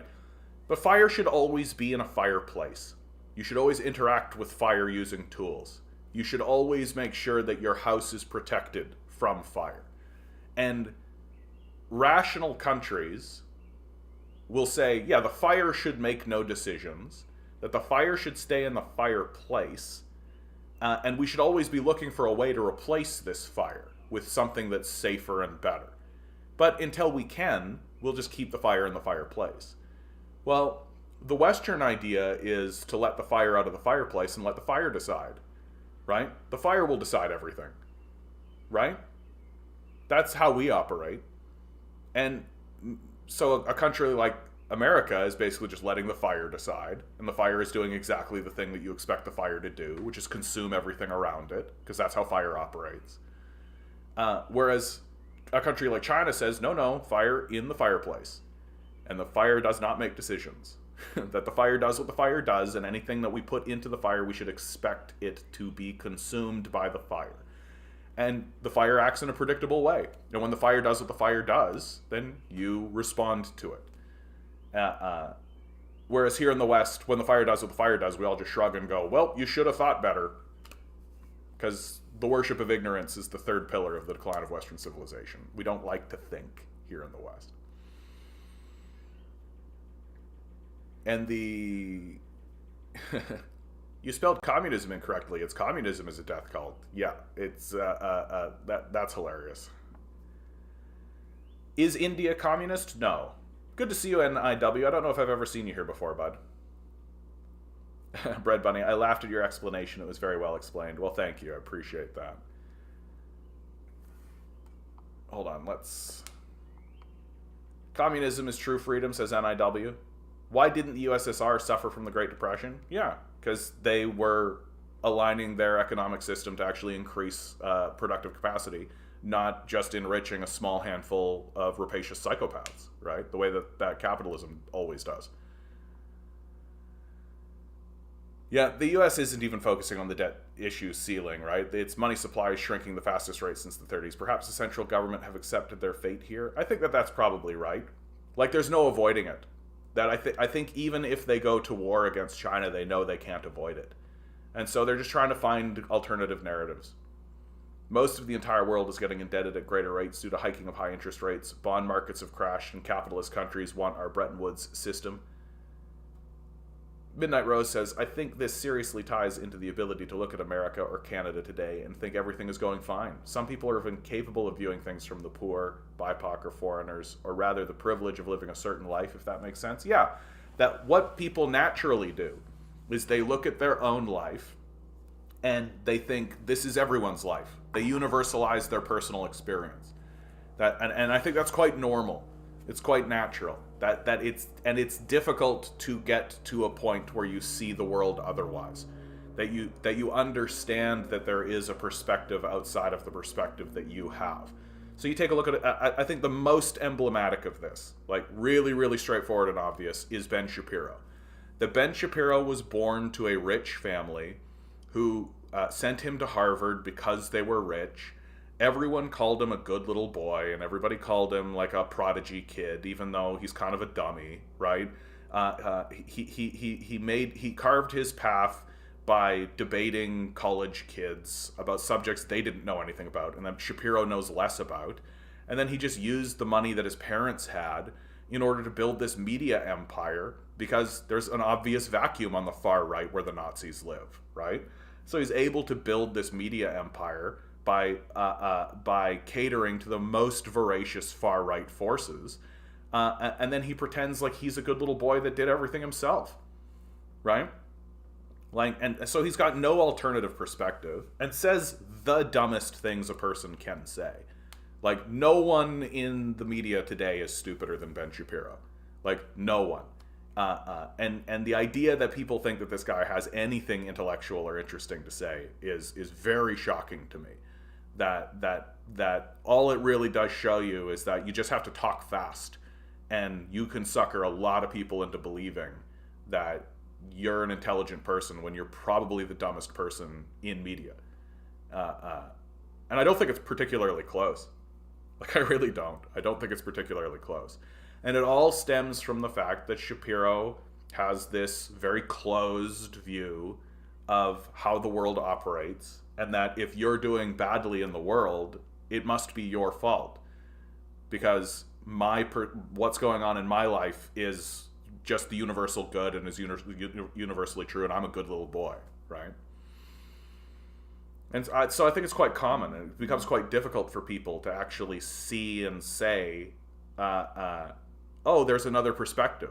There's another way to live in the world. That you can be born in different circumstances, and that those circumstances actually have an effect on what you are capable of.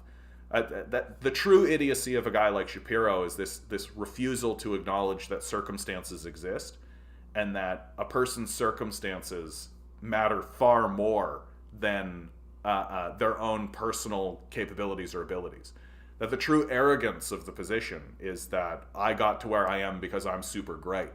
Forget about the institutions that exist. Forget about the nature of the society that exists around you.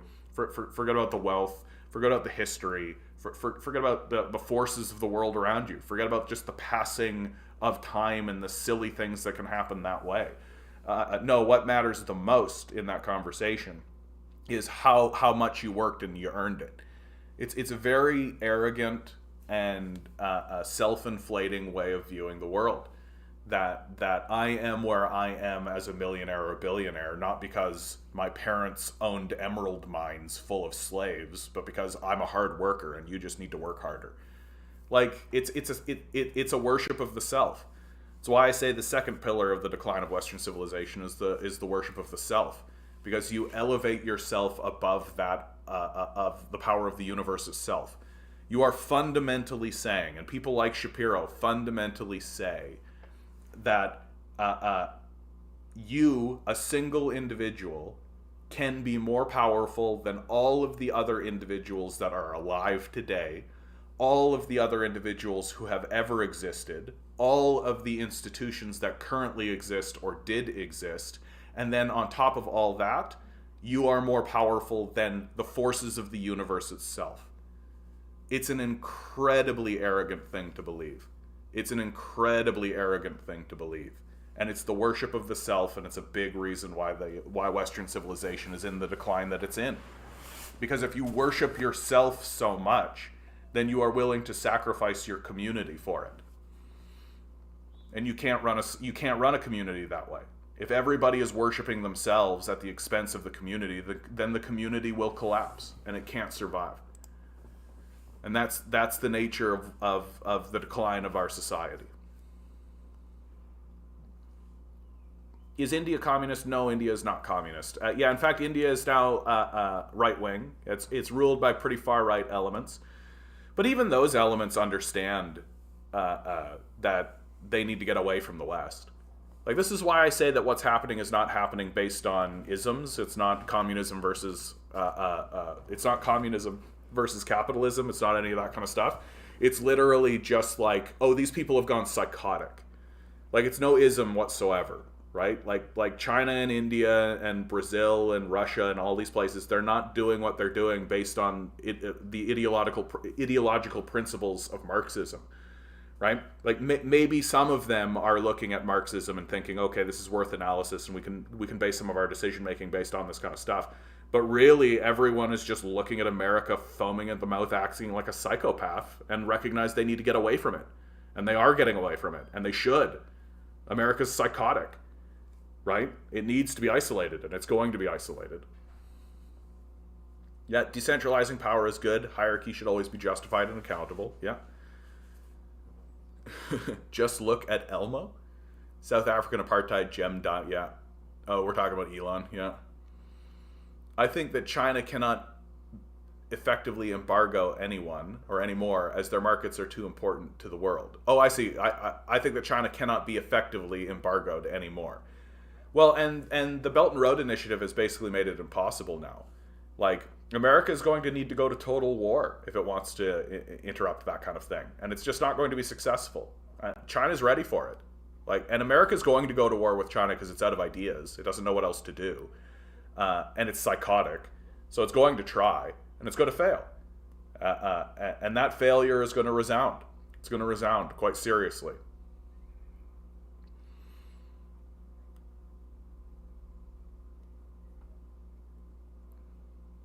Yeah, dude, I just watched 30 minutes of the Midwestern Marx Vox debate. It was annoying as hell. Yeah, that's the reason why I don't really watch it, dude. It's just annoying.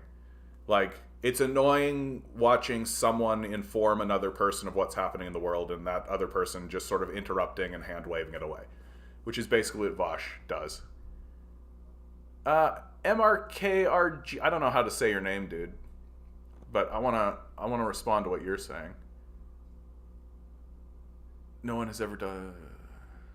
Also, yeah, you're saying things, dude, but I don't know your position, so I'm not gonna bother. It's also very easy for the right to capitalize on media because it doesn't seriously challenge the status quo, and they'll be platformed and get funding where leftists won't. Yeah, there's that. Just me. Nobody? Not even Jordan Peterson? I don't know what that's in response to, bud, but probably not. And for the conservatives in the walls, I don't mean liberals when I say leftists, yeah. John, what's my opinion on Olivia Chow? Do you think she's the only real choice to stand up to Ford? She's not going to stand up to Ford. Like, let's be done away with that. Like, Olivia Chow is just another one of them. That they all are part of the same club. And Olivia Chow is not really, like, I think that she's going to win on name recognition. I don't think she's like Ford. Like, I think that she might actually, like, try to care about what people think, but, like, she's not going to fight for anything. She's not going to stand up for anything. She's basically running on a non-platform. Like, her platform is, I'm Olivia Chow, which these days seems to be enough. And, I mean, maybe she will. Like, maybe she will. If she does institute rent freezes, then she'll probably be the best mayor that the city has had in a decade. Like, that the city of Toronto does need to start acting seriously. And it does need to start doing serious things. Like, and it needs to start doing serious things under the understanding that it's been completely abandoned by the province. That there's no... The Ford government's not going to do anything to help the citizens of Toronto. It's not going to happen. So Toronto basically needs to start operating like a city-state. It needs to start making decisions for itself.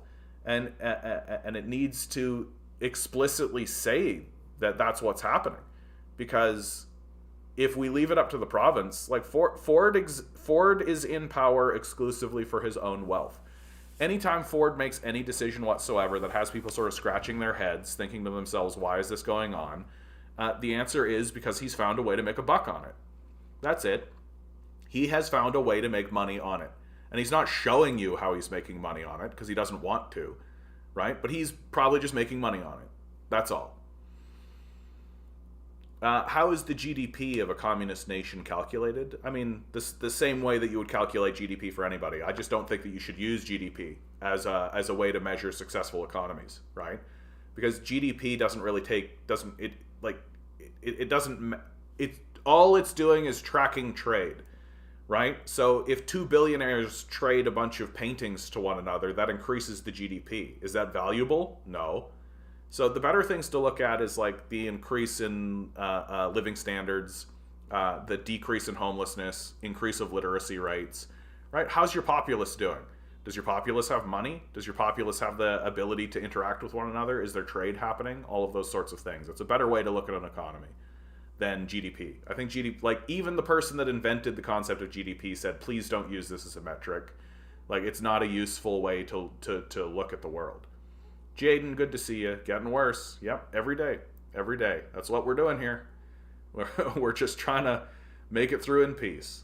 Good opportunity to say like, share, subscribe, hit the bells, hit the whistles. If you've got $1 jangling around in that pocket, think about donating it to my Patreon. It's in the description. Thank you guys.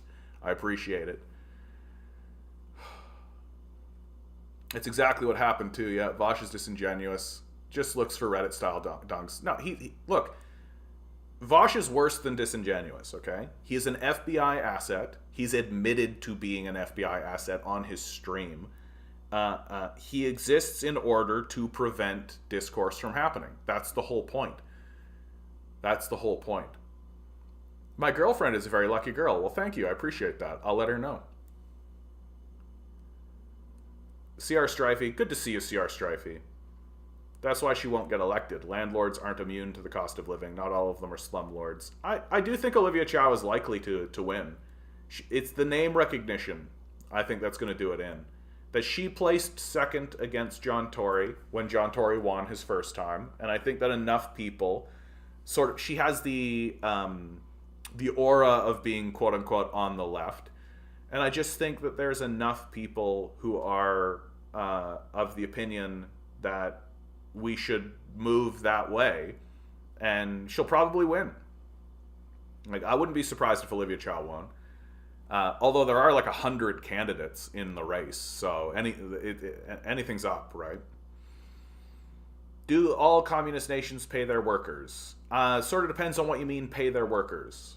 Like some communist nations, like people get land, right? So in Vietnam, everyone in Vietnam got a piece of land that they could operate off of.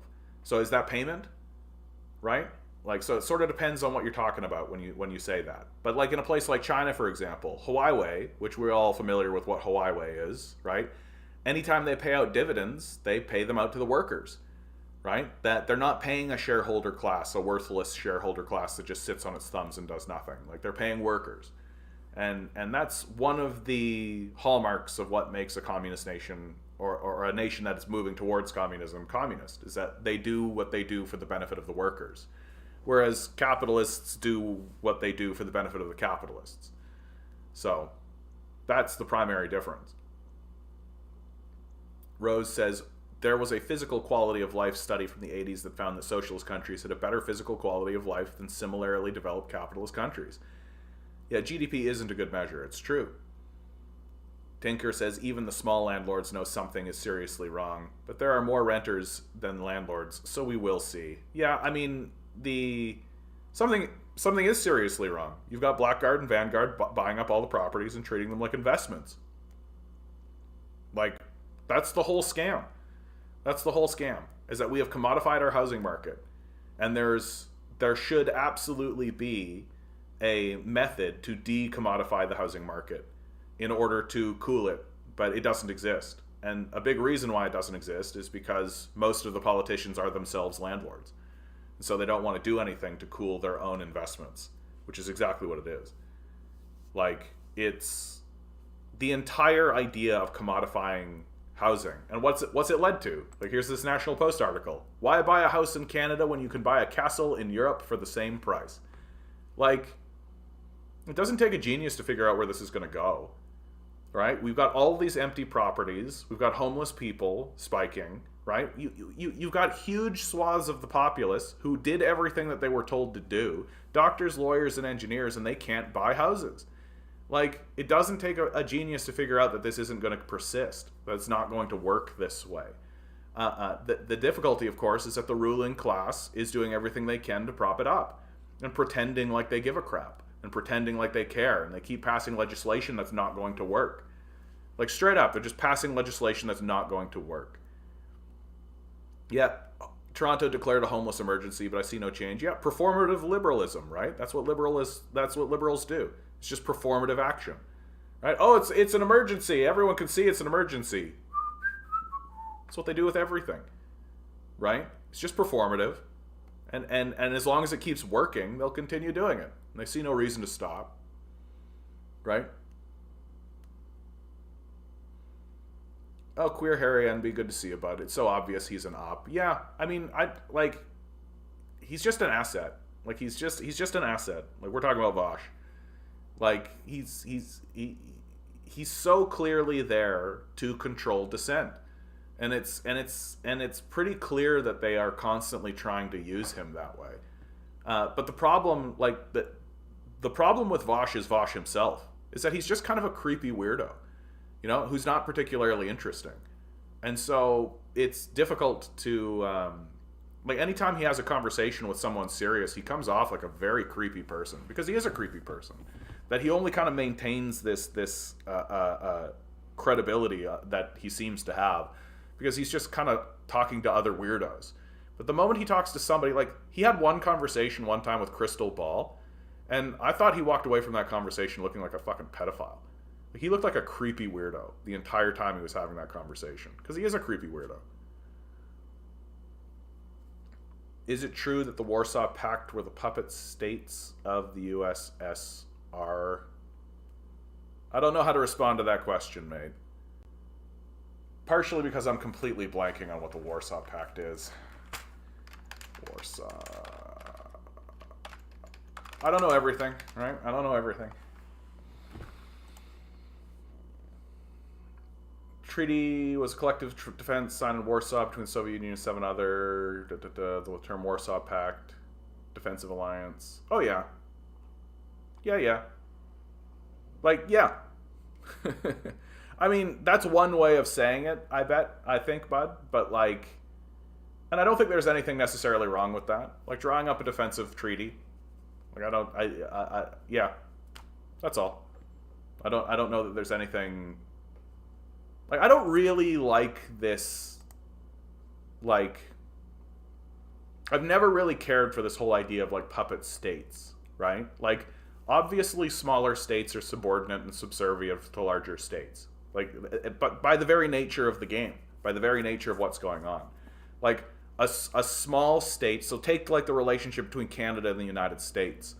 Canada can't stand up to the United States. We just can't. It's just not possible. And if we did, we would be destroyed. We would be destroyed if we tried to stand up to the United States. So most of what Canada does is that we just go along with the United States because we don't really have another option. Right? They're right there. They're right there. We share this enormous border with them. We have this economic sort of connection, and we are part of American hegemony. And if we were to suddenly try to hard ally with China and hard turn from the Americans, we would be destroyed for it. I think a very similar sort of situation exists all over the world at all times, and it's not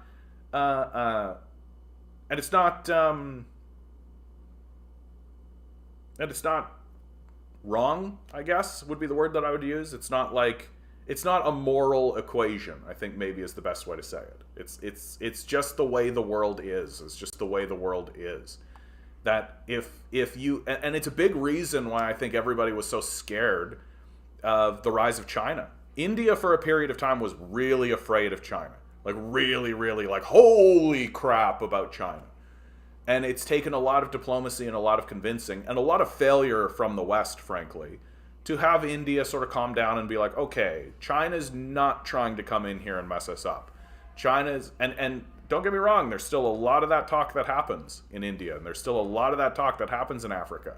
That a lot of these places are still convinced, and maybe not wrongly, that China is going to come in there and mess them up. That China is going to turn into another colonial power, right? Only time will tell us otherwise. But so far, from what we're seeing from China, is that that's not how they're operating. That they are operating using Marxist principles and other ideas. And the idea,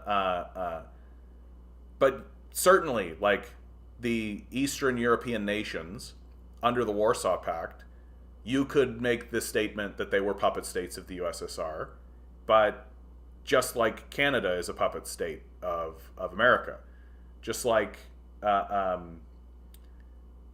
just like Mongolia is like a puppet state of China in a way, right? Like smaller states are subordinate to larger states, and it's just how it always is. And it would be true whether or not they drew up a formal agreement or not. So I just think it's important that we be real about how like international politics actually works on that level. Like that's why what's going on between the United States and Mexico is so fascinating, right? Because Mexico is standing up to America in many ways. That it's not just subserviating itself to America. And that's, I think, because Mexico sees it has an alternative in South America. That South America is turning dramatically away from America and has been over a couple of decades now. The election of Lula back into Brazil and the full extraction of Bolsonaro after his attempted coup has been a dramatic shift towards the left in South America. And so Mexico is kind of caught between those two forces and seems to be turning against America. But that's on their border, right? And what's America's response? We got to build a wall. We got to go after these cartels. We got to do all this kind of stuff. So America's solution is war, right? So and like to me, moving forward into like a balkanizing, collapsing American state, that particular conflict, the conflict between Mexico and Texas, is going to be one of the more interesting ones because it's going to be close to home and it's going to be really like on the border. Like it's going to be a big fight, and it's going to be a big fight for a long time. And so to me, that's the one to pay attention to if you are living in America. Certainly if you're living in Texas. Serious question. When has China ever applied its military? Why do you think that they would win? So that's a good question, in fact. Yeah, when has China ever applied its military? I would argue that Mao applied its military forces pretty successfully, right? That the reason why China exists in the form that it exists today is because of its militarism, right? Mao was a military leader. They chased out imperialists and monarchists, right? Like they chased out the old ruling class. So there's a good moment to point at, and every single time the United States saber rattles in regards to Taiwan. So when Pelosi was in China, the Chinese mobilized their military and were very, very transparent.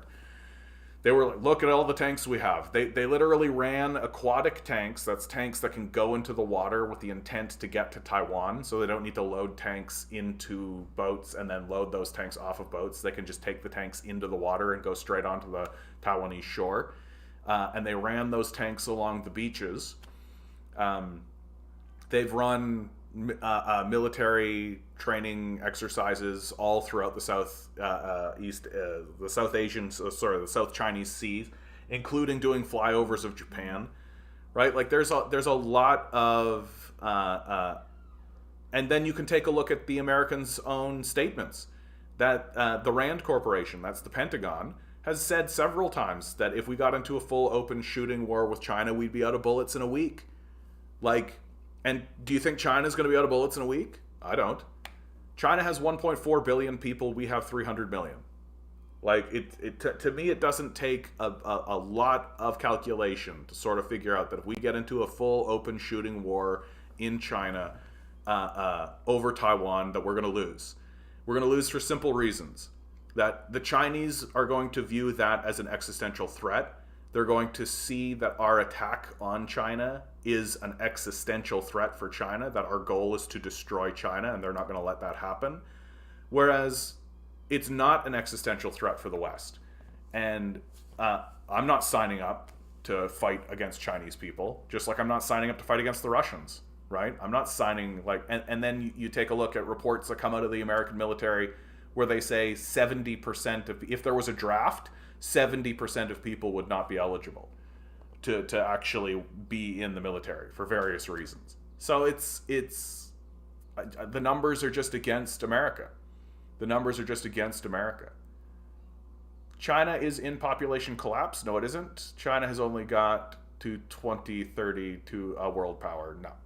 I think that's a total joke. Like, China's not in a population collapse. China has been doing population control, like the one-child policy, and everything is going to fall out from that, right? And there are consequences, obviously, but it's not like it's happening. Like the West always sort of assumes that what's going on in China is similar to what's going on here, where things just happen and we just deal with it because it's a chaos system.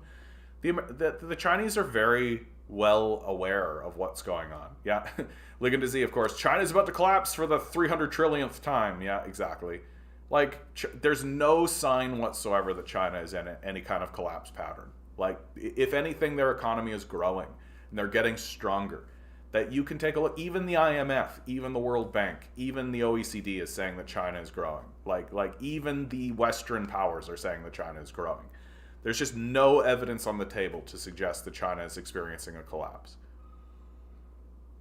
We industrialized well. I mean, it took us it took capitalist nations hundreds of years to industrialize, right? It takes communist nations like a decade, right? Like the USSR, the Soviet Union, it industrialized itself in a period of like 10 to 20 years, to the point where it was able to defeat the largest, most terrifying industrialized military force in the world, which was the Nazis.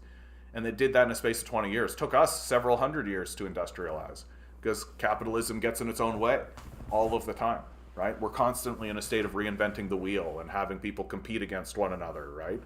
And so we're constantly undercutting one another. Yeah. Midnight Rose says China literally just built a train station in 9 hours a couple of days ago, and they're starting to implement magnetic levitation trains. Yeah. Like, and here in Canada, we don't even have one strip of high-speed rail. We don't have a mile of high-speed rail built in Canada, and China has like 200,000 kilometers of it. Like, it's ridiculous. Like, the idea that China is in any kind of collapse, I think, is just hysteria and is just coping. It's just not serious. It's just not serious. With the help of the USA's donations? What are you talking about? The USA doesn't donate money to anybody ever for any reason whatsoever. That the relationship the United States has with the rest of the world is that they'll give out loans and then they'll trap people into debt loans. That's how it works. They're not interested in donating money. Like, what are you talking about? That if capitalists have gotten involved, if American capitalists have gotten involved in anything in China, it's exclusively to increase their own wealth, period, full stop. And what China does in response to that is China understands that capitalist systems are designed to collapse. And so what they do is they wait for the collapse to happen and then they nationalize. That's what they always have done. China has been a long partner in the non-alignment movement and the biggest trade partner of the third world. Absolutely. Over the last 20 years, I think the thing that's really scared the West is that over the last 20 years, America has gone to being the number one trading partner with most of the world to now China is the number one trading partner with most of the world. And it happened in a very, very short period of time. That's got the Americans really spooked, and it should spook them. It should spook them because China doesn't have combat experience. I mean, I would argue that America doesn't really have combat experience either, bud. Like, I think that what America has is a type of arrogant combat experience, right? Where they believe that they can just go in there, guns blazing, full on shock and awe, and then that'll work. Because the only people they've ever fought are people who don't have standing militaries, navies, or air forces, right? Logistics is a huge factor. I think China couldn't match us. I think you're dreaming, dude. Like, what are you talking about logistics? Like, China's manufacturing base is on the mainland. The fight's going to happen in Southeast Asia. China's coast is right there. We're shipping stuff from over the ocean. Like, what are you talking about logistics? Like, I think China's got all of the opportunity. And they've got the population advantage. They've got the manufacturing advantage. Like, and the idea that America has, like, what, military experience? Yeah, military experience of blowing up defenseless nations. I think that they've got that military experience going for them. No, U.S. would win if it goes all out? No, nobody wins if it goes all out, dude. If it goes all out, we're talking about a nuclear conflagration. Like, China has nuclear bombs. Like, this is another reason why it's such a fool's game, and why it's so foolhardy, and why the whole thing is just a ridiculous farce. Like, also, let's not forget that China's people aren't behind them. What are you talking about? Full stop, dude. What are you talking about? There was a Harvard study not that long ago that showed that the National People's Congress and the Chinese Communist Party has like 90% approval amongst the populace. Like, what are you even talking about? Like, straight out, full stop, dude. If you're gonna tell me that the people of China do not support the Chinese government, you are fully wrong. Like, fully wrong. As wrong as saying that 1 + 1 = turtles. Like, wrong. They don't support the tyranny they are under. You are wrong. Hard wrong. Like, Chinese source? I just said Harvard. Harvard University. Harvard University. You can find this. You can Google this. Right? Like, if you are genuinely going to look me in the face and tell me that the Chinese people don't support their government, you are wrong. Wrong to a degree that you cannot be more wrong about. I love it. Is that under fear of being killed for speaking out? Like, try to actually imagine. Like, really, actually, let's pause and think about this. Let's take this idea seriously. Okay?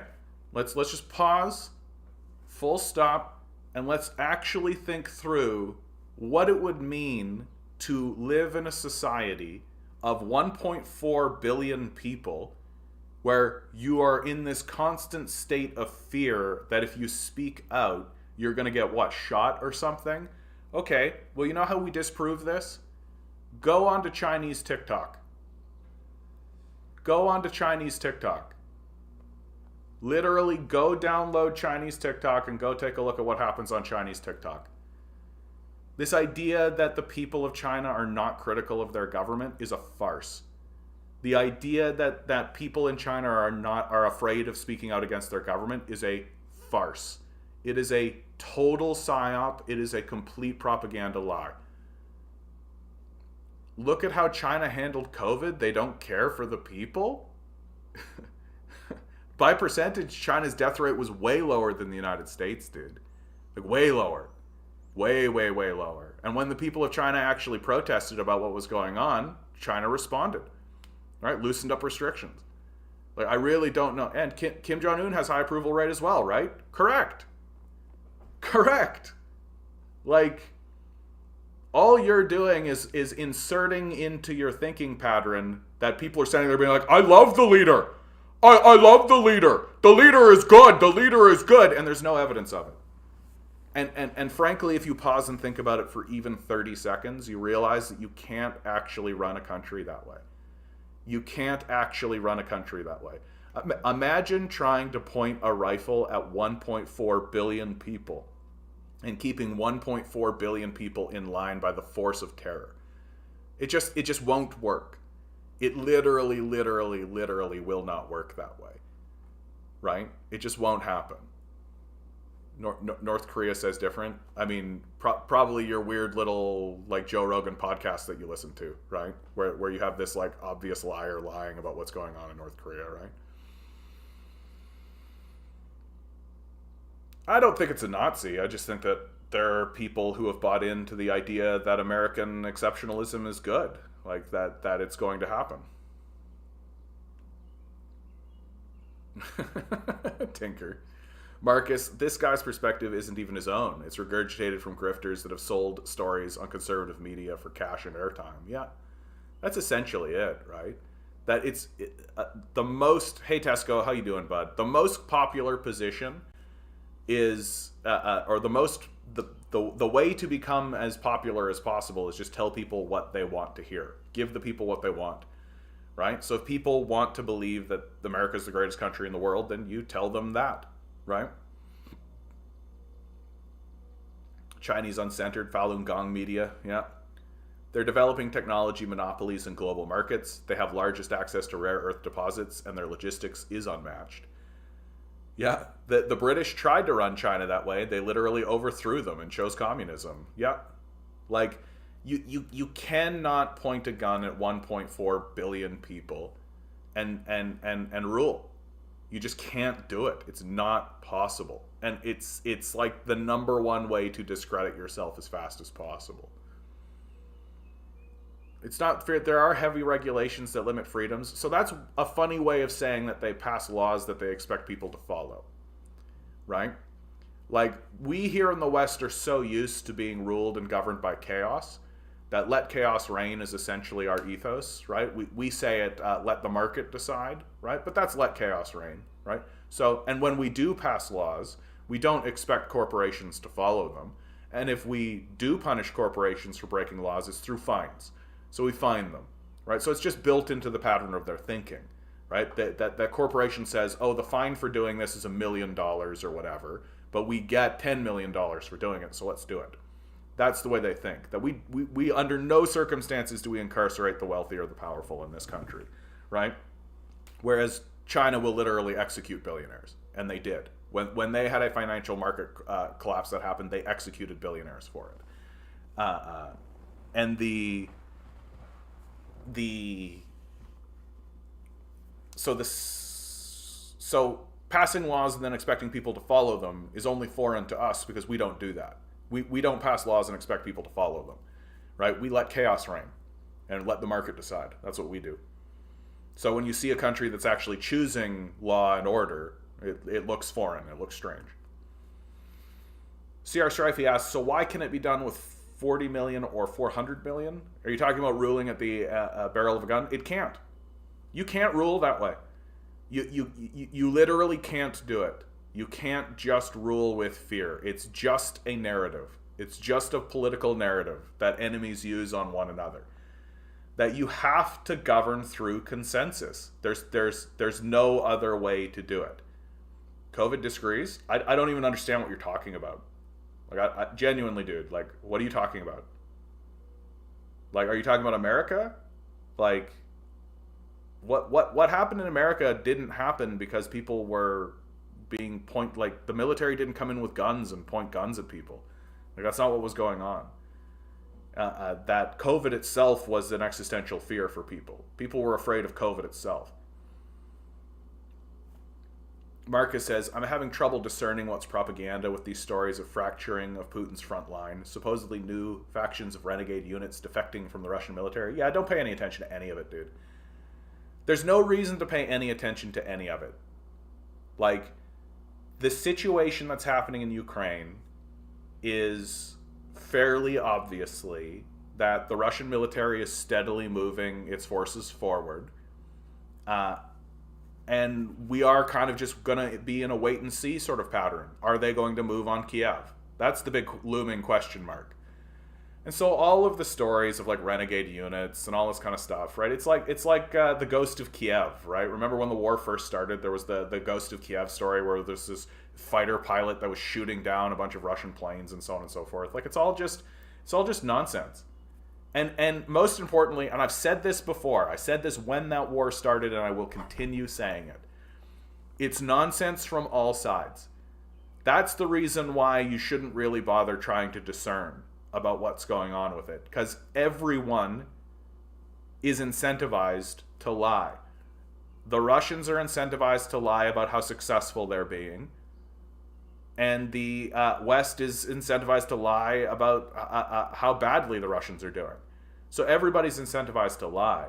But the one truth that you can't deny is that the Russians are steadily moving forward and achieving their goals, and the West isn't. Right? Like, who controls Crimea? Who controls the Donbass region? Russia. Right? And there's no narrative that you can put on the table that says any other thing is happening. And so as long as that continues happening, then that's all you really need to know. That everything else is just sort of like theater. Just sort of theatrics. And just a way to engage with it the way that you would engage with a sports team. Speaking of which, the anniversary of the handover of Hong Kong coincides with Canada Day. Oh, there you go. Imagine thinking a whole nation who won a revolution in living memory doesn't know how to do that again if they must. Yeah, exactly, Compton. Like, really, just imagine thinking that a whole nation who won a revolution in living memory doesn't know how to do that again if they must. Yeah. That's kind of more or less my position, Cotton. Thanks for articulating it so clearly. Cuz like that's the truth of it. Like China is a revolutionary government. Like the current government that is in power is a revolutionary government. It's the government that won the revolution and has extremely high approval rating for good reasons. For good reasons. Like Santora, good to see you. If you rule via fear and believe you have control, you're just a fool not paying attention to the fact every second someone is subverting you due to it. Yeah. Cook, good to see you, bud. China invaded Vietnam after we left. They did as well as we did. Yeah. Don't mess with Vietnam. Don't mess with Vietnam. Marcus, Moscow itself has reported tactical retreats from Bakhmut's flanks and fortified defensive positions at the edge of the city. Yeah, like that kind of stuff is normal. Like that's just it. Like I just don't get caught in like a hysteria mind of it. Like that kind of thing is normal. Like you'll remember at the beginning of the war that Moscow came in from the borders, right? They were hoping that the whole thing would be done in one fell swoop. And then they had to recalibrate and reshift, right? Did that mean Russia lost? No.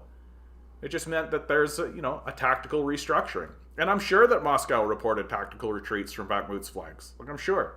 Doesn't mean anything. It just means that they're restructuring and refiguring and recalibrating, right? Like until something very serious happens.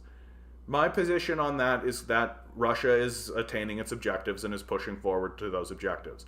And it's for a very, very clear and simple reason. Very, very clear and simple reason. That Russia is willing to get 100,000 men in the field. That if it looks at the situation and it says to itself, we need 100,000, 200,000, 300,000 more men in the field, then it's going to get them. And that the people of Russia might grumble about it, but they'll go. Right? The West is not doing any of that. The West isn't going to put 100,000 men on the field. The West isn't going to get 200,000 men. Right? Can you imagine if Joe Biden stood up and said he was going to do a draft? Like, what would happen? Like, it's not going to happen. So Russia is willing to put 100,000 men in the field, and Europe and America are not. That's the whole story. Like, and until that story changes, the rest of it's just window dressing to me. Like, what we are watching is and what we're watching is just a slow, steady moving forward, right? Just don't. And yeah, there's politicking, and yeah, there's people saying stuff, and yeah, there's angling, and yeah, there's all that kind of stuff that's going on. But the hard truth of that situation is that if things started to turn against the Russians, if the tide of war started to push back and they started to lose serious ground really and actually, they would call up another 100,000 reservists. And we're not going to do that. That's the whole conflict. And the only reason why Putin doesn't do it again and doesn't want to draw up more reservists is because it doesn't make you very popular. Right? So you lose political power and you lose political momentum doing that kind of thing. People want you to be a winner. But if he must, he must. Which is more or less the opinion of the Russians. That what their opinion and their position is that they're doing what they must do. That this war must be fought. And their hope is that it's not going to cost much by way of blood and treasure. But they know they can't lose. Like the Russians know they cannot lose. And so if Putin says we need 100,000 more men, he's going to get them. Europe's not going to do that. America's not going to do that. Any other conversation about that conflict is just sort of faffing. It's just trying to say, like, oh, your sports team did that and my sports team did this, and well, even Moscow did, and all kind of stuff. Like, it's just faffing about, which is fine. You can faff about if you like. But I don't bother. Because, again, to really stick the point, if Russia wants to drop another 2, 3, 400,000 reservists, it's going to come. America's not going to do that. Europe's not going to do that. Yeah, they're hidden inside Russia with drones. They hit parts of the Kremlin like a month ago. It's just desperation, if you ask me. Like, it's not serious stuff. Like, it's just terror. It's just terrorism, right? Like, you're not going to, like, march on the Kremlin and take over the Kremlin by dropping a drone on it. Like, it's chaos. It's just chaos. A lot of the anti-China sentiment stems from the usual xenophobic yellow pearl. They're brainwashed and you can't trust them because they're evil, conniving Asians garbage. Yeah. Good to see you, Santora. Deng era foreign policy was shite. I mean, we can debate that kind of stuff, but I mean, the modern Chinese communists are quite fond of Deng, and Mao for that matter, right? Like this is a big thing that I think we don't understand here in the West, is that the government of China and the Chinese Communist Party see the continuation. They see that it is a continuation. That they don't view they don't really view a conflict between Mao and Deng the way that we do here in the West, right? That obviously there was a conflict, obviously, but that the Chinese sort of view it as like, you know, bickering siblings, right? But they are of the same family. And that Mao begets Deng begets Xi Jinping, and that there's a continuation that happens. Whereas here in the West, we're like, we got to get rid of these Republicans. Oh, we got to get rid of these Democrats. Destroy what they did. Destroy what they did. Destroy what they did. Destroy what they did. Get nowhere. Tinker says, Igor Gherkin says Russia is in danger like when Stalin ignored repeated warnings of the Nazis gathering. Oh, we'll see. Like, we'll see, Tinker. Like, again, like, and I really hate to sound like a broken record on this. I just, like, where's the troops? Where are the troops? Like, the Russians have shown already that they're willing to draw from their reserves. I haven't seen anything like that coming from the West, which is what it's going to take. Like, you can't win a war without troops. Like, you just can't. So where are they?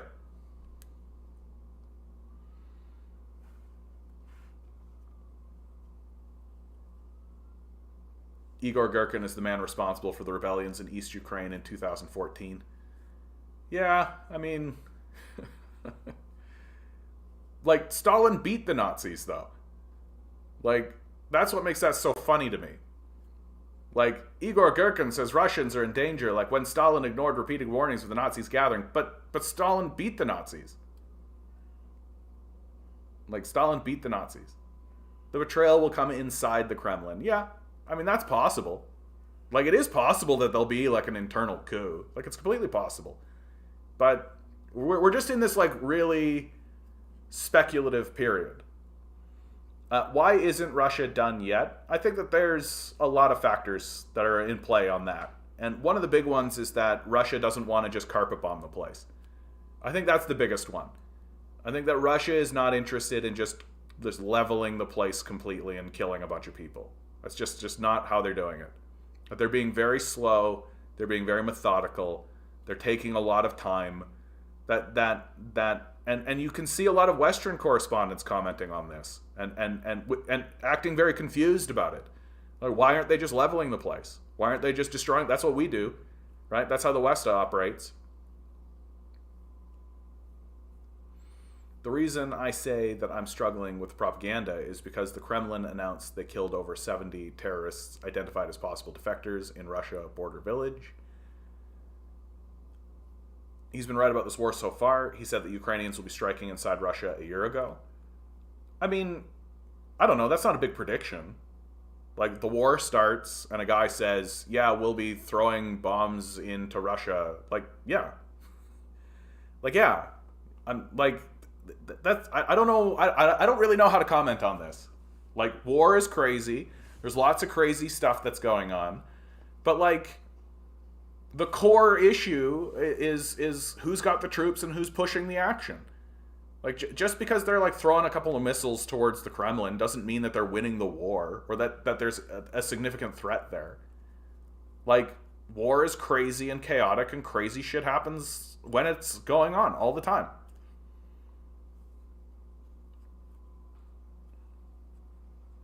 That I think is true. There is a fight inside the Kremlin. That I wouldn't be, but that's just politics, baby.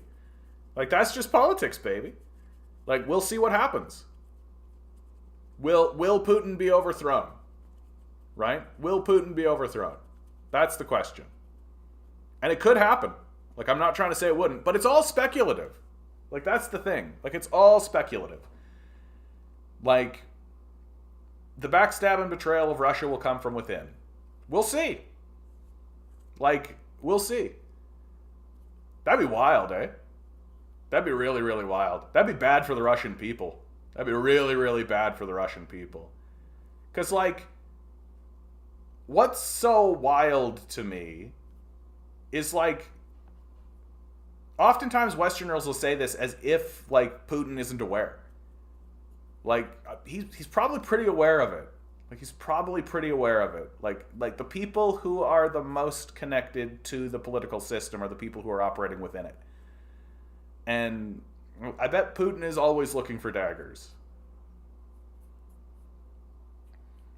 Marcus says there's internal turmoil within the Pentagon all the time as well, though. Everyone wants more power and influence. Yeah.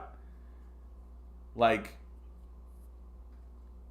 I'll be curious to see how all this plays out.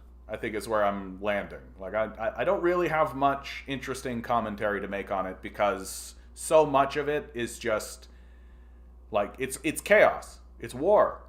It's just chaos. And so there's and you can't really trust what anybody says.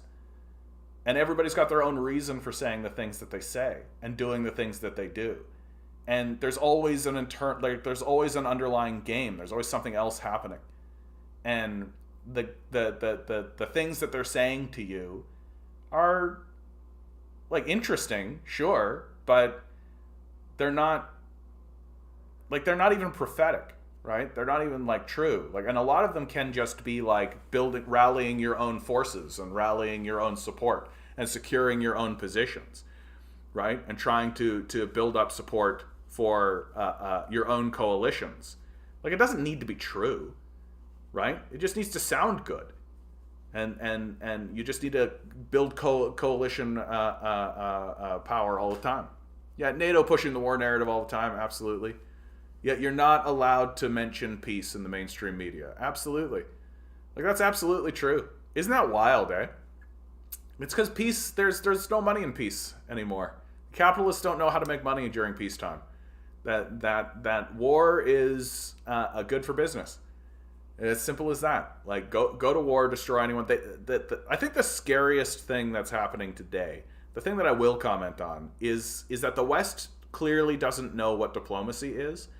They very, very clearly do not do or know how to do diplomacy, and they're not interested in it. That, to me, is, I think, the scariest part. That diplomacy is off the table. And once you take diplomacy off the table, then war is your only option. And when Americans pretend to do diplomacy, basically they walk into the room, dictate terms, and say, if this doesn't happen, then we're going to continue this war effort. Like, that's essentially what's going on. And it's just not diplomacy. And I think the scariest thing that I see is that there seems to be nobody internally, nobody within the halls of power, who even knows anything about Russia. Who even knows anything about what's going on in Russia, who knows anything about the history of Russia, who knows anything about Putin. That everything seems to just be war, war, war all of the time. That, to me, is the scariest part about it. And because if that's the perception and that's the conception and that's where we're coming from, then there is no chance for peace. Yeah, China offered up some good peace deals, but the West isn't interested. They just ignored it. Like, it's completely possible that Russia, Ukraine, and China could broker a deal without the West. Like, that is actually possible. To me, I think the thing that's holding everything up is that it's the Nazis that are actually in control in Ukraine. Like, that's something that doesn't get any play anywhere. And it's one of the big reasons why I'm clearly shadow banned, is because I'm not willing to pretend as though the Nazis are not in control in Ukraine when they pretty obviously are. Like, Everybody wants to hyper focus on Zelensky, but nobody gives a shit what Zelensky has to say. Like, the Nazis have put the barrel of a gun in his back and have said, "Do what we say, or we'll shoot you." And it's pretty obvious to me that the Nazis are the ones that are actually fighting this. Igor Girkin says the Ukrainians have more precise weapons. Of course he would say that. Like a guy like Igor Girkin, dude, is going to say that like they have the power of Christ and that Jesus Christ is in every bullet, and like that's how these guys are going to talk about this. That they are fighting a holy crusade and they've got the angels on their side against the demonic forces of Putin, right? Like they probably don't say that in public, but yeah, it says Zelensky will try to bring NATO into the war. Yeah, Zelensky's been trying to bring NATO into the war the whole time. Like, Zelensky's been trying to bring NATO into this war from the beginning, dude. Like, and I mean, NATO is pretty involved already. Like, NATO is already funneling weapons, funneling money, funneling support, funneling resources, funneling specialists, like, into the conflict. And the Russians have been pretty upfront about it. There have been open conversations in Russia about, like, shouldn't we, like, if a German factory is going to produce a tank that they're going to send to the front line in Ukraine, shouldn't we bomb that German factory? That's a question that has actually been asked in Russia in public media. Like, so Zelensky has been trying to bring NATO into the war from the beginning. I just think the thing is that NATO understands that what it's doing is not really a military operation. They understand that they're working on behalf of corporate power. Like, they understand that this is an extraction process to funnel money away from the public, the American public, into the coffers of corporate power structures. The way to do that is just like, oh yeah, we got $400 million from the American government, i.e. the American people, to drop a bomb. So there's the bomb, we dropped it, and then they pocket the rest. Like, the whole thing is a fucking scam. Like, it's not like an actual war. Like, it's not like an actual war effort. And if they can manage to break apart Russia, if they can manage to balkanize Russia and do all that kind of stuff, they'll do it. Like, of course they will. But, like, the real goal is so that, like, Lockheed Martin makes a bunch of money. Like, and why is NATO not really getting involved in a big serious way and in drafting people and going like full total war? Is because they know that there are nuclear bombs in play and they're not going to do it. So the whole thing is just a scam, right? The whole thing is a scam. That it's not about like Russia versus Ukraine or Russia versus America or any of this. It's just an excuse for Lockheed Martin to make more money. Like, really, like, really. That's the hard kind of truth and the dark sort of reality of this whole fucking thing. Is that as long as Raytheon and Lockheed Martin are making money, then the war will continue.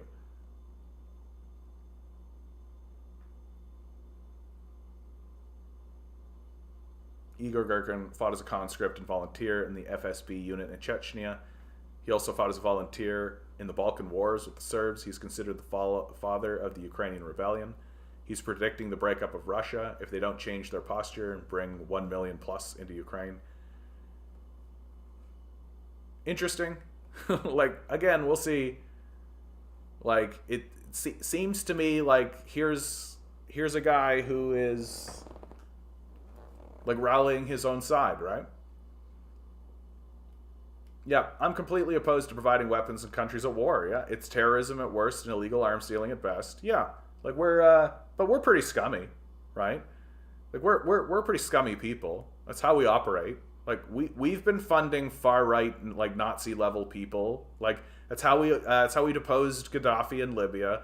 It's how we got Saddam Hussein, right? It's how we do. It's how we killed Thomas Sankara, right? We fund far right Nazi level people and use them to depose leadership we don't like. It's how we do. It's how we've always done. We're a very, very scummy people. To be fair, corporate powers are profiting from the war, even on the Russian side. Gazprom has its own troops fighting in Ukraine. Yeah. War is profitable, dude. War is profitable. Do you think China is right to use military on Taiwan? I mean, just how I think that America would be well, right, but it'd be reasonable for America to defend Florida. So I think it would be reasonable for China to defend Taiwan.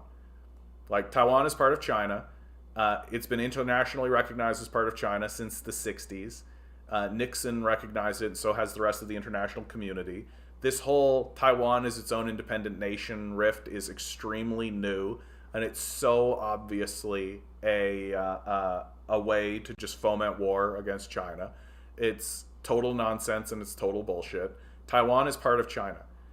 Any narrative that says that Taiwan is its own independent nation is a psyop. Like, it is. It's just straight up propaganda. And it would be, and most importantly, it would be complete foolishness to actually say out loud and believe genuinely, So why use military against them? I'm about to tell you. The Americans want to turn Taiwan into a military base. Like, this is kind of what makes this commentary that Taiwan should be its own independent nation. Like, there's no such thing as an independent Taiwan. That's just not real. Like, this idea that Taiwan will just be this little island that is its own country, sitting there being its own country. America's going to turn that into a military base. Like, I don't know why you're pretending. Like, I don't know why we're all supposed to sit there. But they want independence, though, right? I mean, polls are showing that the independence movement is growing, but there isn't, like, a serious, like, rah-rah independence, let's actually go for it, right? So the idea that they are their own independent nation, and incidentally, why would you need an independence movement if you weren't already independent? So Taiwan is part of China. Maybe there is an independence movement there, but the idea that the Americans aren't going to put a military base there, and what, the Chinese should just accept that? The Chinese should just look at a province that is theirs and watch the Americans militarize it and put a military base there and do nothing? I just think you're crazy. Like, I think it's a crazy idea. I think it's nuts. I think the people that are waving their little free Taiwan flags are crazy. A country has the right to defend its territory. Certainly against Western aggression. Certainly against Western aggression. And to pretend, like, Vietnam is within living memory. Vietnam, Laos, Cambodia, North Korea, like the Korean War, all of these things are within living memory. Like, what, you think the Chinese are just looking in there being like, yeah, this is normal. This is a normal thing for the Americans to put military bases right on our border, in our territory, no less. Normal. I think you're nuts. Like, I think you're nuts. I think if China was confident in victory, they would have done it already. Well, because China doesn't want to go to war. Like, that's the long and short of it. You know what China wants to do? Because China has a long game. China sees the world in a long way, right? It doesn't view the war like America views the war as like a solution. America's just like, oh, just bomb them. That's how America is. What China wants to do is China wants to surround Taiwan and wants to send a delegation to Taiwan and wants to say, hello, Taiwan. Here we are in the glorious land of China, in the province of Taiwan. And it wants the Taiwanese leadership to go, yes, here we are, in the glorious land of China, in the province of Taiwan. And then they'll sign a little document and there'll be full reunification. That's what China wants. China doesn't want to go in there guns blazing and blow the place up. It's not interested in that. It's going to have to do that if America pushes it. But it doesn't want to. It's not interested. Anyone pro-Taiwan independence is just pro-war. Yeah, should come out and say it. Yep, I think that's absolutely the case. I just think that's absolutely the case. Ugh. Okay, guys, I'm going to call this one early. I'm pretty tired. I could use some time to myself, honestly. I hope you're all doing really well out there. Always remember, each and every one of you is a quantum being, walking around in quantum energy. These billionaires are spending hundreds of billions of dollars in the hopes you'll never realize it. You'll just stay the good little commodity they need you to be. Rebel. revolt, repent. Good luck. We're going to need it.